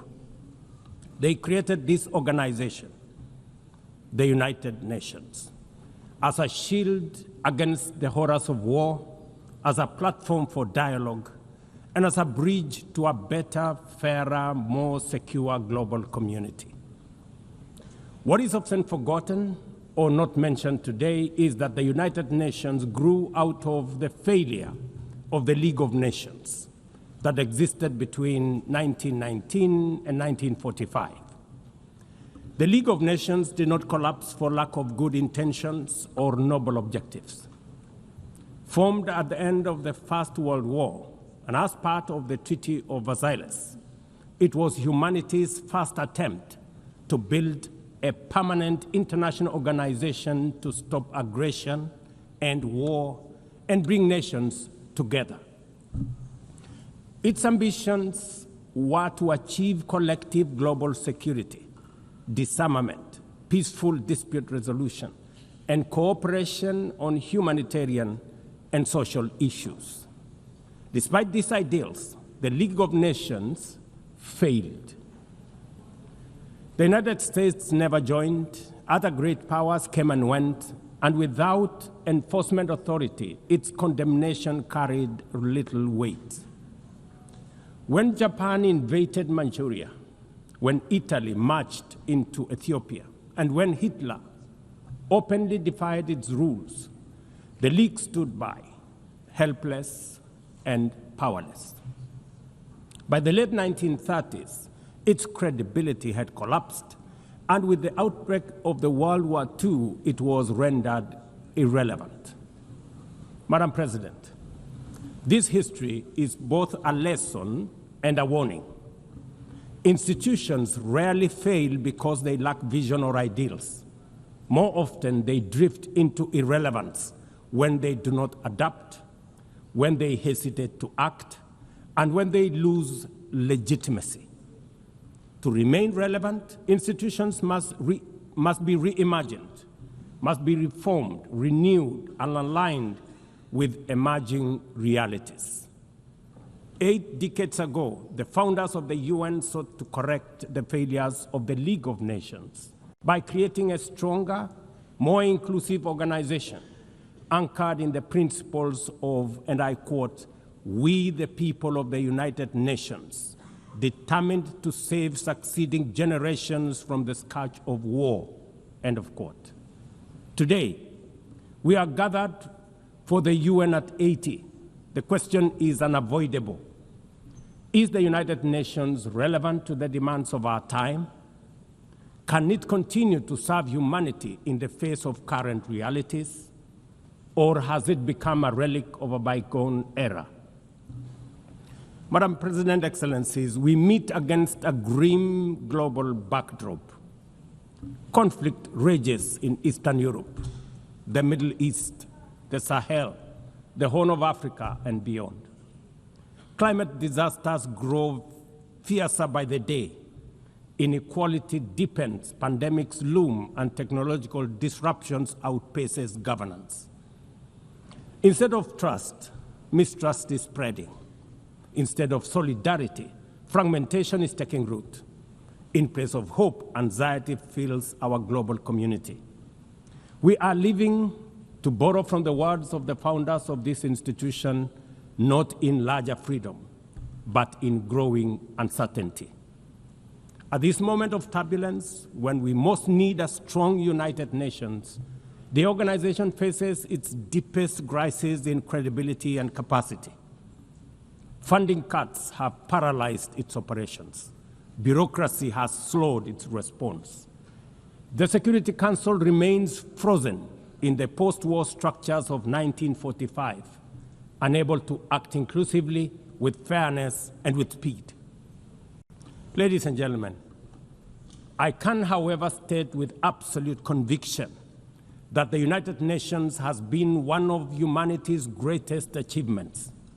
For 8 decades, it has held back the specter of global war, calmed conflicts from Cambodia to Liberia, and stood guard in some of the world's most dangerous places through the courage of its peacemakers and peacekeepers. Few institutions in humanity's history can claim such a legacy. The United Nations has stood at the front lines of humanitarian crisis, from famine relief in the Horn of Africa to emergency shelter for millions of Syrian and Ukrainian refugees. It was at the forefront in the eradication of smallpox, coordinated global responses to HIV and AIDS, Ebola, and COVID-19, and continues to champion universal vaccination. Its agencies have advanced women's rights, protected children, safeguarded refugees, and set global norms on everything from disarmament to climate action. The UN Sustainable Development Goals remain a shared blueprint for human progress. These are achievements no nation could have achieved alone, however rich, however great, or however powerful. And yet, every institution, no matter how noble its origins or impactful its legacy, must adapt to changing times or slide into irrelevance. Today, the United Nations stands at a crossroads of renewal on one hand or decay on another. Put differently, after 80 years, the rhymes of time are calling on us to reimagine the original promise that inspired the founding of the United Nations, and that is the quest for global peace, development, and human rights. But this call must now be answered in a global context that is profoundly different from the post-war era in which the UN was conceived then. We would be denying the cold, hard truth if we say that the United Nations is delivering as it should. On peace and security, its voice is too often drowned by the rivalries of great powers, while some nations simply ignore its resolutions and do as they please. Too often, the UN's blue helmet, once a symbol of moral authority, no longer commands the same respect. From the conflicts in Gaza to Ukraine, to the crisis in Sudan, DRC Congo, Somalia, and the Sahel, we see actors proceed undeterred by the United Nations calls. Excellencies, ladies and gentlemen, Kenya speaks from the experience of a nation deeply invested in multilateralism. For decades, we have placed our troops and police in harm's way for peacekeeping missions across Africa and beyond, from Somalia to Democratic Republic of Congo, from South Sudan to most recently in our neighborhood here in Haiti. Over the past 15 months, we are proud to have led the multinational security support mission in Haiti, not because it has been easy, but because solidarity, is the essence of the United Nations. Madam President, the mandate of the MSS mission is coming to an end in a few days. As the lead nation, allow me to briefly share our experiences, the successes and the challenges, as both a cautionary tale and a living lesson about the strengths and weaknesses of the current global security governance architecture. For far too long, the people of Haiti called out to the world. Too often, their pleas were met with silence, hesitation, or half measures.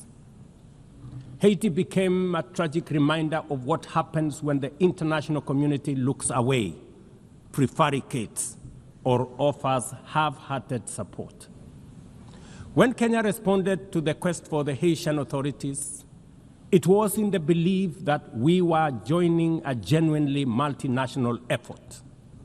We welcomed and fully embraced Resolution 2699, by which the United Nations Security Council authorized the MSS with Kenya as the lead nation. Drawing on our decades of peace support operations, we stepped forward, stepped up, and deployed our officers to confront the rampant menace of gang violence in Port-au-Prince and its environs. Madam President, ladies and gentlemen, the mission has operated in a volatile environment under enormous constraints. It has been underfunded, under-equipped, and operated below 40% of its authorized personnel strength. Our police officers have valiantly shouldered responsibilities without the full logistical support that would accompany any mission sanctioned by the United Nations. Despite these challenges, and against all odds, the MSS has delivered results many thought were impossible. The presidential palace, once under siege from gangs, is today restored as the seat of government. The police headquarters and the police training center, once overrun by gangs, are now secure, with the academy resuming the training of new police officers, over 700 of whom graduated a few months ago. Schools that have been shattered by violence have reopened, with children back in class, learning and progressing. Roads once manned or blocked by gangs have now free-flowing traffic. Cases of kidnapping and extortion have reduced sharply. The airport and the seaport, once surrounded by gangs, are now abuzz with normal operations. Which begs the question, if so much could be achieved with limited resources and stretched personnel within just 15 months, what more could have been accomplished if the United Nations fraternity had truly acted together in solidarity with the people of Haiti? From this podium, I wish to assure all partners and actors that with the right personnel, adequate resources, appropriate equipment, and necessary logistics, Haiti's security can be restored. Gangs can be neutralized and the safety of streets, schools, hospitals, and homes secured. The continued harassment, abductions, and criminal acts undermining the lives of Haitians are unacceptable, unjustifiable, and must be stopped by this organization, the United Nations. Madam President, as the UN Security Council deliberates on the next steps, we must not lose sight of the fact that the situation in Haiti demands sustained, coordinated, and undivided international attention. A careful and orderly transition from MSS is essential to consolidate the hard-won gains so far achieved. I urge the Security Council and all partners to remain steadfast in ensuring that Haiti moves forward on a path of peace, stability, and renewal. Ladies and gentlemen, on human rights, our principle is clear and unwavering. The protection of civilians and respect for humanitarian law cannot be applied selectively. We cannot condemn suffering in one place and turn a blind eye in another. Kenya is gravely concerned by the humanitarian catastrophe in Gaza and by the immense suffering of civilians caught in the devastation of disproportionate military operations. At the same time, we call for the unconditional release of Israeli hostages. In line with the African Union and United Nations resolutions, we also call for a permanent ceasefire, for strict adherence to international humanitarian law, and for the launch of a credible political process. Only through such a process can the vision of a two-state solution be realized, where Israel and Palestine live side by side in peace, security, and stability. Kenya is equally deeply troubled by the worsening humanitarian situation in Sudan, where innocent citizens are caught in the crossfire of a needless war. We fully endorse the Quad, comprising Egypt, Saudi Arabia, the United Arab Emirates, and the United States, in affirming that there cannot be a military solution and that only political dialogue offers a viable path forward. We join the Quad in urging all parties, including SAF, RSF, and the external actors, to respect Sudan's sovereignty, unity, and territorial integrity, and firmly reject any attempts to divide the country, reaffirming our unwavering support for a unified Sudan for the benefit of all its people. Excellencies, distinguished delegates, those who look to the future with a clear vision know that climate change is not only the single greatest threat of our age, but also one of the greatest transformation opportunities of our time. The global stocktake has made it plain that the world is off track. Current national determined contributions are steering us towards temperature rises far beyond any safe threshold. This is the difference between survival on one hand and devastation for millions across the world on the other. Kenya and Africa are not passive victims of this crisis. We are taking bold steps showing that climate action is not only possible, but can also be the foundation for inclusive growth. We are building a climate-resilient society by embedding adaptation into every sector, from agriculture and energy to infrastructure and livelihoods, to sustainable mining and artificial intelligence. This ambition is visible on the ground. Today, 93% of Kenya's electricity comes from renewable sources: geothermal, wind, solar, and hydro. We are expanding investments in e-mobility, climate-smart agriculture, clean cooking solutions, and green manufacturing. We are also pioneering nature-compatible solutions such as sustainable waste management and circular economy interventions.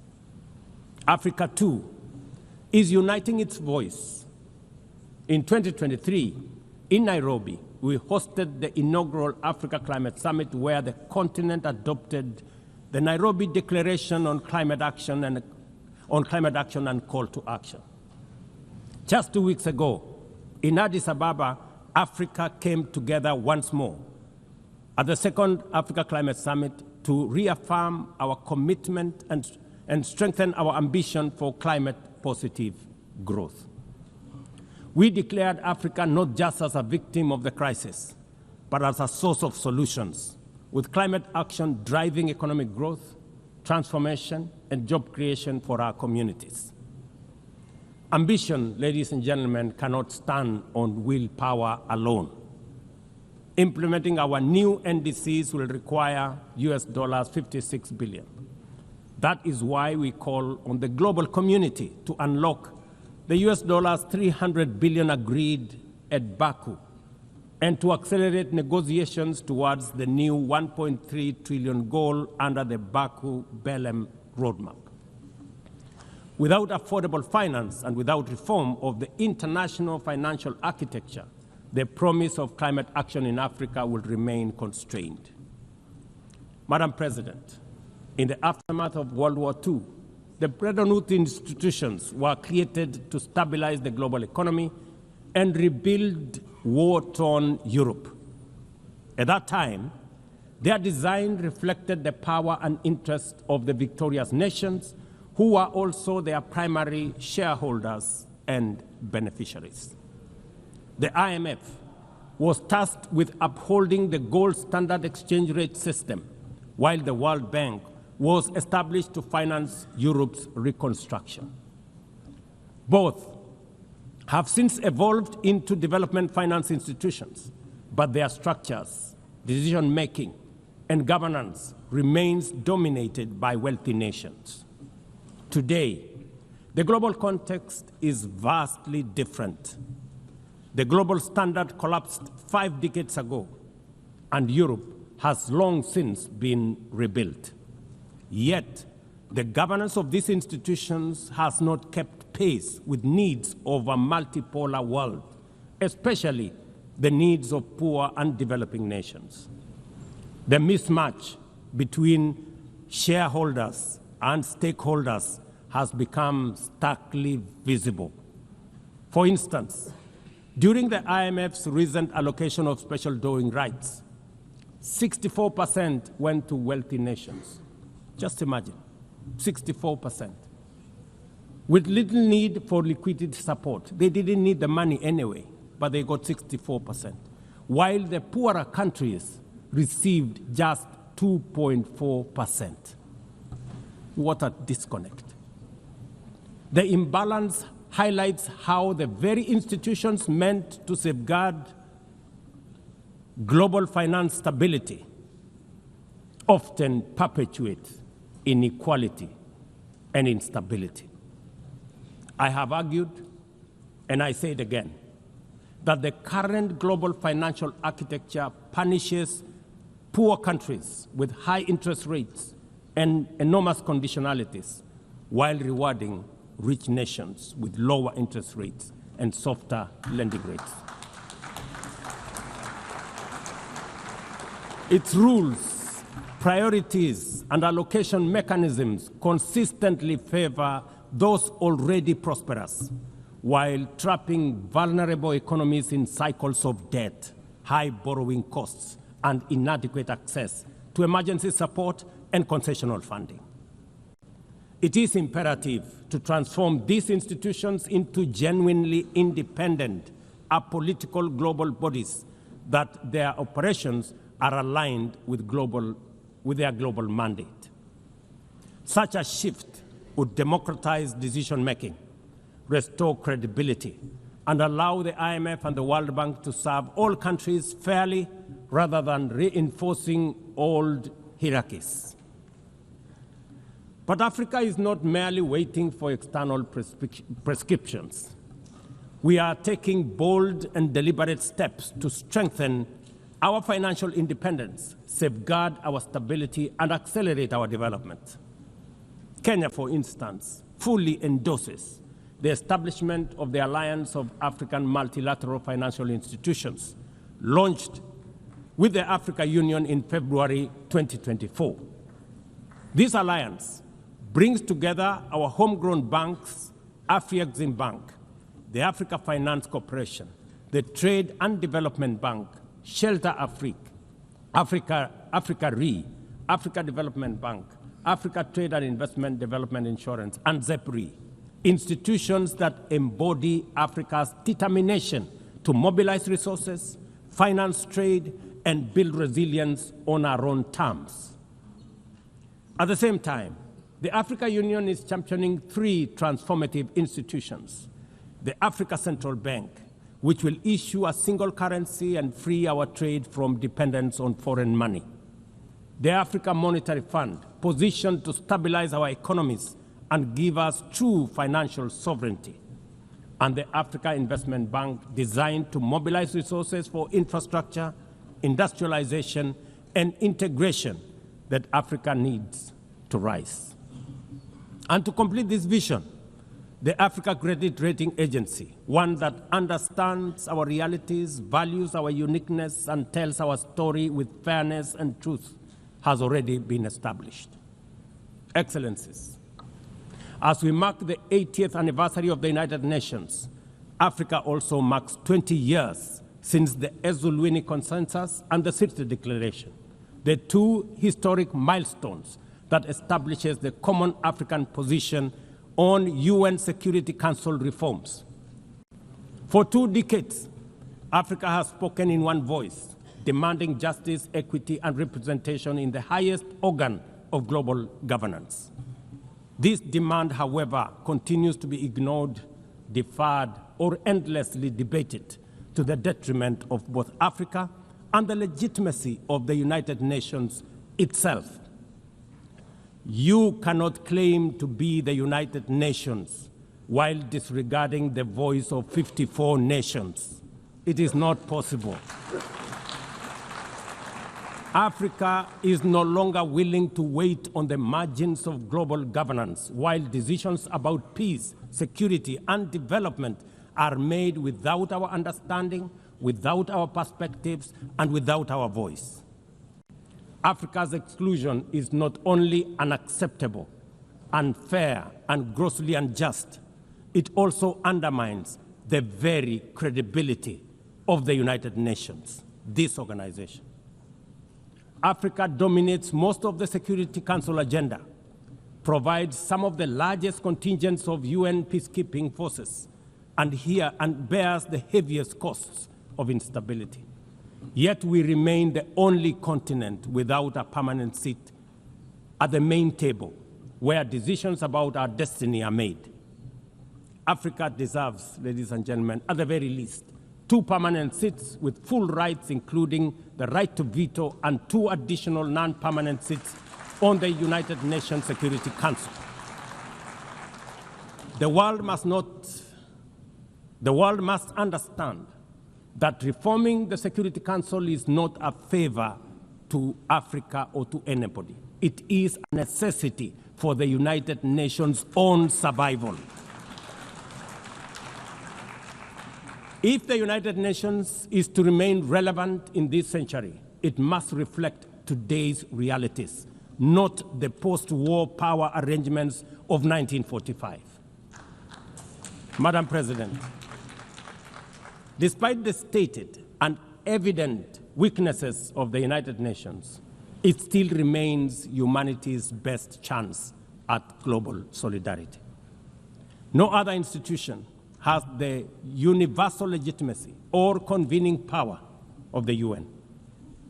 From coordinating humanitarian relief in times of war and disaster, to mobilizing the global response to COVID-19, to driving consensus on climate change, through the Paris Agreement, the UN has consistently shown that the world can achieve together what no nation can accomplish on its own, however mighty or great or powerful. As Dag Hammarskjöld, the UN's Second Secretary General, once observed, and I quote, "The United Nations was not created to take humanity to heaven, but to save it from hell." End of quote. That mission is as urgent today as it was 8 decades ago. At a time when conflicts are multiplying, when climate change threatens every economy, and when inequality is widening, the need for a functioning, credible, effective, and a multilateral system has never been greater. It is through the UN that nations have pooled resources to vaccinate billions of children, to protect refugees from through the work of the UNHCR, and to keep the peace in more than 70 missions across the world. Without the UN, these achievements, modest though they may sometimes seem, would not have been possible. That is why we must resist the temptation to give up on the UN or abandon it. We must make it fit for purpose, reform its structures, strengthen its mandate, and ensure its decisions reflect today's realities rather than the geopolitical map of a bygone era. As one of the hosts of the UN headquarters and the only one in the Global South, Kenya stands ready to do its part to enable the organization to go through this phase of renewal successfully as envisaged by the Secretary General under UN 80 reforms. In conclusion, Madam President, ladies and gentlemen, the 80th anniversary of the United Nations must be more than a commemoration. It must be a turning point for the organization. Let us seize this moment to reimagine and rebuild the UN into a body that commands legitimacy, responds with speed, and delivers justice for all. I thank you, and God bless you. On behalf of the Assembly, I wish to thank the President of the Republic of Kenya and Commander-in-Chief of the Defense Forces. The Assembly will now hear an address by His Excellency Santiago Peña Palacios, President of the Republic of Paraguay. I request protocol to escort His Excellency and invite him to address the Assembly.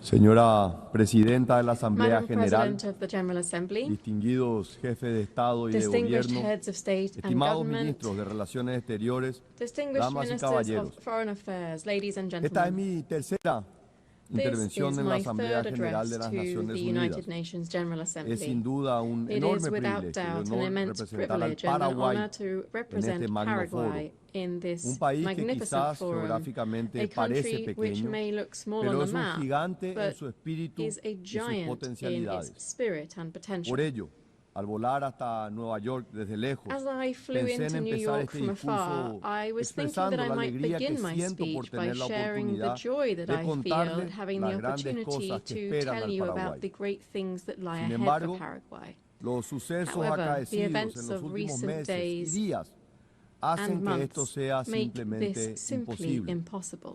En su lugar, penosamente debo empezar Instead, recordando la anécdota with regret, del I gran must historiador begin by alemán recalling Theodor the Mommsen, anecdote of the quien, great al German recibir el premio historian Nobel en Theodor Mommsen, 1903, who, upon receiving the pidió a Nobel su Prize público que in no aplaudiera tras su 1903, discurso asked de his audience aceptación. not to applaud Los after his tiempos, acceptance speech. dijo The apesumbrado, times, he said son demasiado sorrowfully, graves para are too eso. grave for that. Los años siguientes confirmarían The plenamente years su that intuición. followed fully confirmed his Creo intuition. que exactamente lo mismo puede decirse I ahora. believe exactly the same En thing can be efecto, said today. en estos días hemos Indeed, visto que in el mal, recent times we la have witnessed that ideologización evil, radical, radical la intolerancia, son desafortunadamente reales intolerance y están are enraizados en unfortunately ciertos real and sectores de embedded nuestras in sociedades. certain sectors of our societies. Todavía estoy conmocionado y I también triste y remain afligido shaken, por las saddened and imágenes chocantes distressed de by dos the cobardes e shocking images of incomprensibles two atentados cowardly and políticos. incomprehensible Primero, political la attacks. intolerancia, el First, odio, intolerance se llevaron and la vida de hatred, un which gran took ser the humano, life of a great Miguel human Uribe, being, el Miguel precandidato Uribe, the presidencial Colombian colombiano, presidential quien fue asesinado pre-candidate en who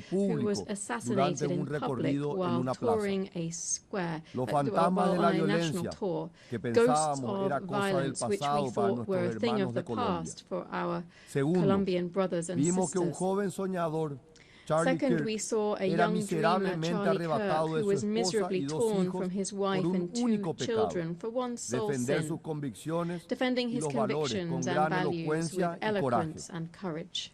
Ambos, en lugar de acudir a la violencia para Both men, imponer sus ideas, rather than resorting to recurrieron al violence to método impose más their cívico y ideas, pacífico chose the most posible: civic and peaceful el debate method libre, possible, abierto, free, franco, open and frank sin debate, eludir las without posiciones evading controversial controversiales, pero positions, siempre yet en el marco del always respeto. within a framework of respect. La respuesta ominosa, macabra, The nos ominous, tiene que macabre despertar de nuestro response somnoliento must awaken us estado from de our slumber complacencia. of complacency. Queridos amigos, Dear nuestros friends, valores, nuestra forma de our vida misma values, están en peligro. our very way of life La idea de are la at risk. democracia, The idea of democracy, venerable y genial creación that del venerable and genio brilliant griego, creation of que nos Greek permite genius, un which modus allows vivendi us to have a pacífico, peaceful a modus pesar de nuestras vivendi, diferencias, despite our se differences, encuentra hoy en riesgo. is currently Por ello, En tiempos en los que la oscuridad busca apagar la luz, debemos tomar posición. No es tiempo para tímidos, señores. O estamos del lado correcto, de la paz y la razón, o estamos con la violencia y la intolerancia. Nuestros hijos y nietos no olvidarán qué actitud hemos tomado ante el enorme desafío que enfrentamos. Por eso quiero ser muy claro con ustedes. La violencia política es inmoral, intolerable y profundamente dañina. Debemos rechazarla sin matices. Por eso les pido que digamos alto y fuerte, no al odio, no a la violencia, no al autoritarismo. No debemos subestimar la gravedad de lo que está ocurriendo. Estos no son casos aislados, son patrones. Y la situación se ha venido agravando ante la mirada impasible de los gobiernos y de los movimientos políticos. La polarización y el extremismo, antes revelados sutilmente en textos y discursos, hoy se están materializando en actos de violencia reales. Hay una crisis de creencia en las instituciones. Los ciudadanos simplemente ya no confían. Nuestra democracia, esa democracia que por décadas ha sido garantía de los derechos más fundamentales del ser humano, personificados en ese magnífico instrumento que es la Declaración Universal de los Derechos Humanos, imperecedero logro del sistema de Naciones Unidas, está sellada por todos los cuarteles y espectros, tanto por la izquierda como por la derecha. Y esto, señores, puede ser un camino sin retorno. Esta situación de crisis es el caldo de cultivo perfecto para el autoritarismo, donde los valores democráticos se erosionan. El autoritarismo o su perverso hermano gemelo, el populismo, toman su lugar. Paraguay ve con enorme preocupación las restricciones al ejercicio de derechos fundamentales, como el acceso a la libre información y la libertad de expresión en algunos países hermanos, que ya son demostraciones palpables que la crisis es real y es profunda. Así, lamentablemente, la situación en Venezuela se ha vuelto verdaderamente alarmante. A las violaciones sistemáticas de los derechos humanos y las libertades fundamentales se suman acciones contrarias al derecho internacional y la persecución a líderes políticos. El proceso electoral de julio del 2024 pisoteó la voluntad del pueblo venezolano. 7 millones de venezolanos han abandonado su patria, la mayor crisis migratoria en la historia del hemisferio occidental. En Nicaragua, por otro lado, la persecución a opositores políticos persiste y se expande agresivamente. La situación de los derechos humanos y las garantías fundamentales es demasiado grave. Han expulsado a órdenes religiosas completas, han despojado de la nacionalidad a cientos de nicaragüenses cuyo único crimen fue disentir. Incluso la Iglesia Católica es perseguida, algo impensable en América Latina. Paraguay conoce mejor que nadie la calamidad del autoritarismo y la dictadura, pues vivimos el régimen militar más largo en el continente del siglo XX, cuyas cicatrices aún no cerraron del todo. Por eso no podemos ni debemos permanecer en silencio mientras nuestros hermanos latinoamericanos sufren la misma opresión que ha marcado a fuego nuestro pasado. La crisis de la democracia, amigos, no se resuelve con mano dura ni censura, ni autoritarismo, ni mucho menos con violencia. Debemos resistir a estos impostores atrayentes. La crisis de la democracia, como decía el filósofo italiano Norberto Bobbio, se resuelve de una sola manera, con más democracia. No con fantoches autoritarios, ni con odio o intolerancia. Debemos responder con más democracia, más república, más tolerancia, más diálogo, más derechos, más libertad. La razón de ser, la esencia de las Naciones Unidas es ser el mantenimiento de la paz. Sin embargo, mientras nos reunimos aquí, más de 120 conflictos armados nos demuestran lo grave que puede ser el fracaso de nuestras instituciones. El Paraguay extiende su solidaridad con todas las víctimas de los conflictos armados y aboga una vez más por la resolución pacífica de las controversias. Resalto hoy particularmente la dolorosa situación en Haití, el momento de una acción decidida y coordinada por parte de las Naciones Unidas, y en especial del Consejo de Seguridad, es ahora. El Paraguay lo sabe y está listo para ayudar al pueblo haitiano que ya no puede esperar.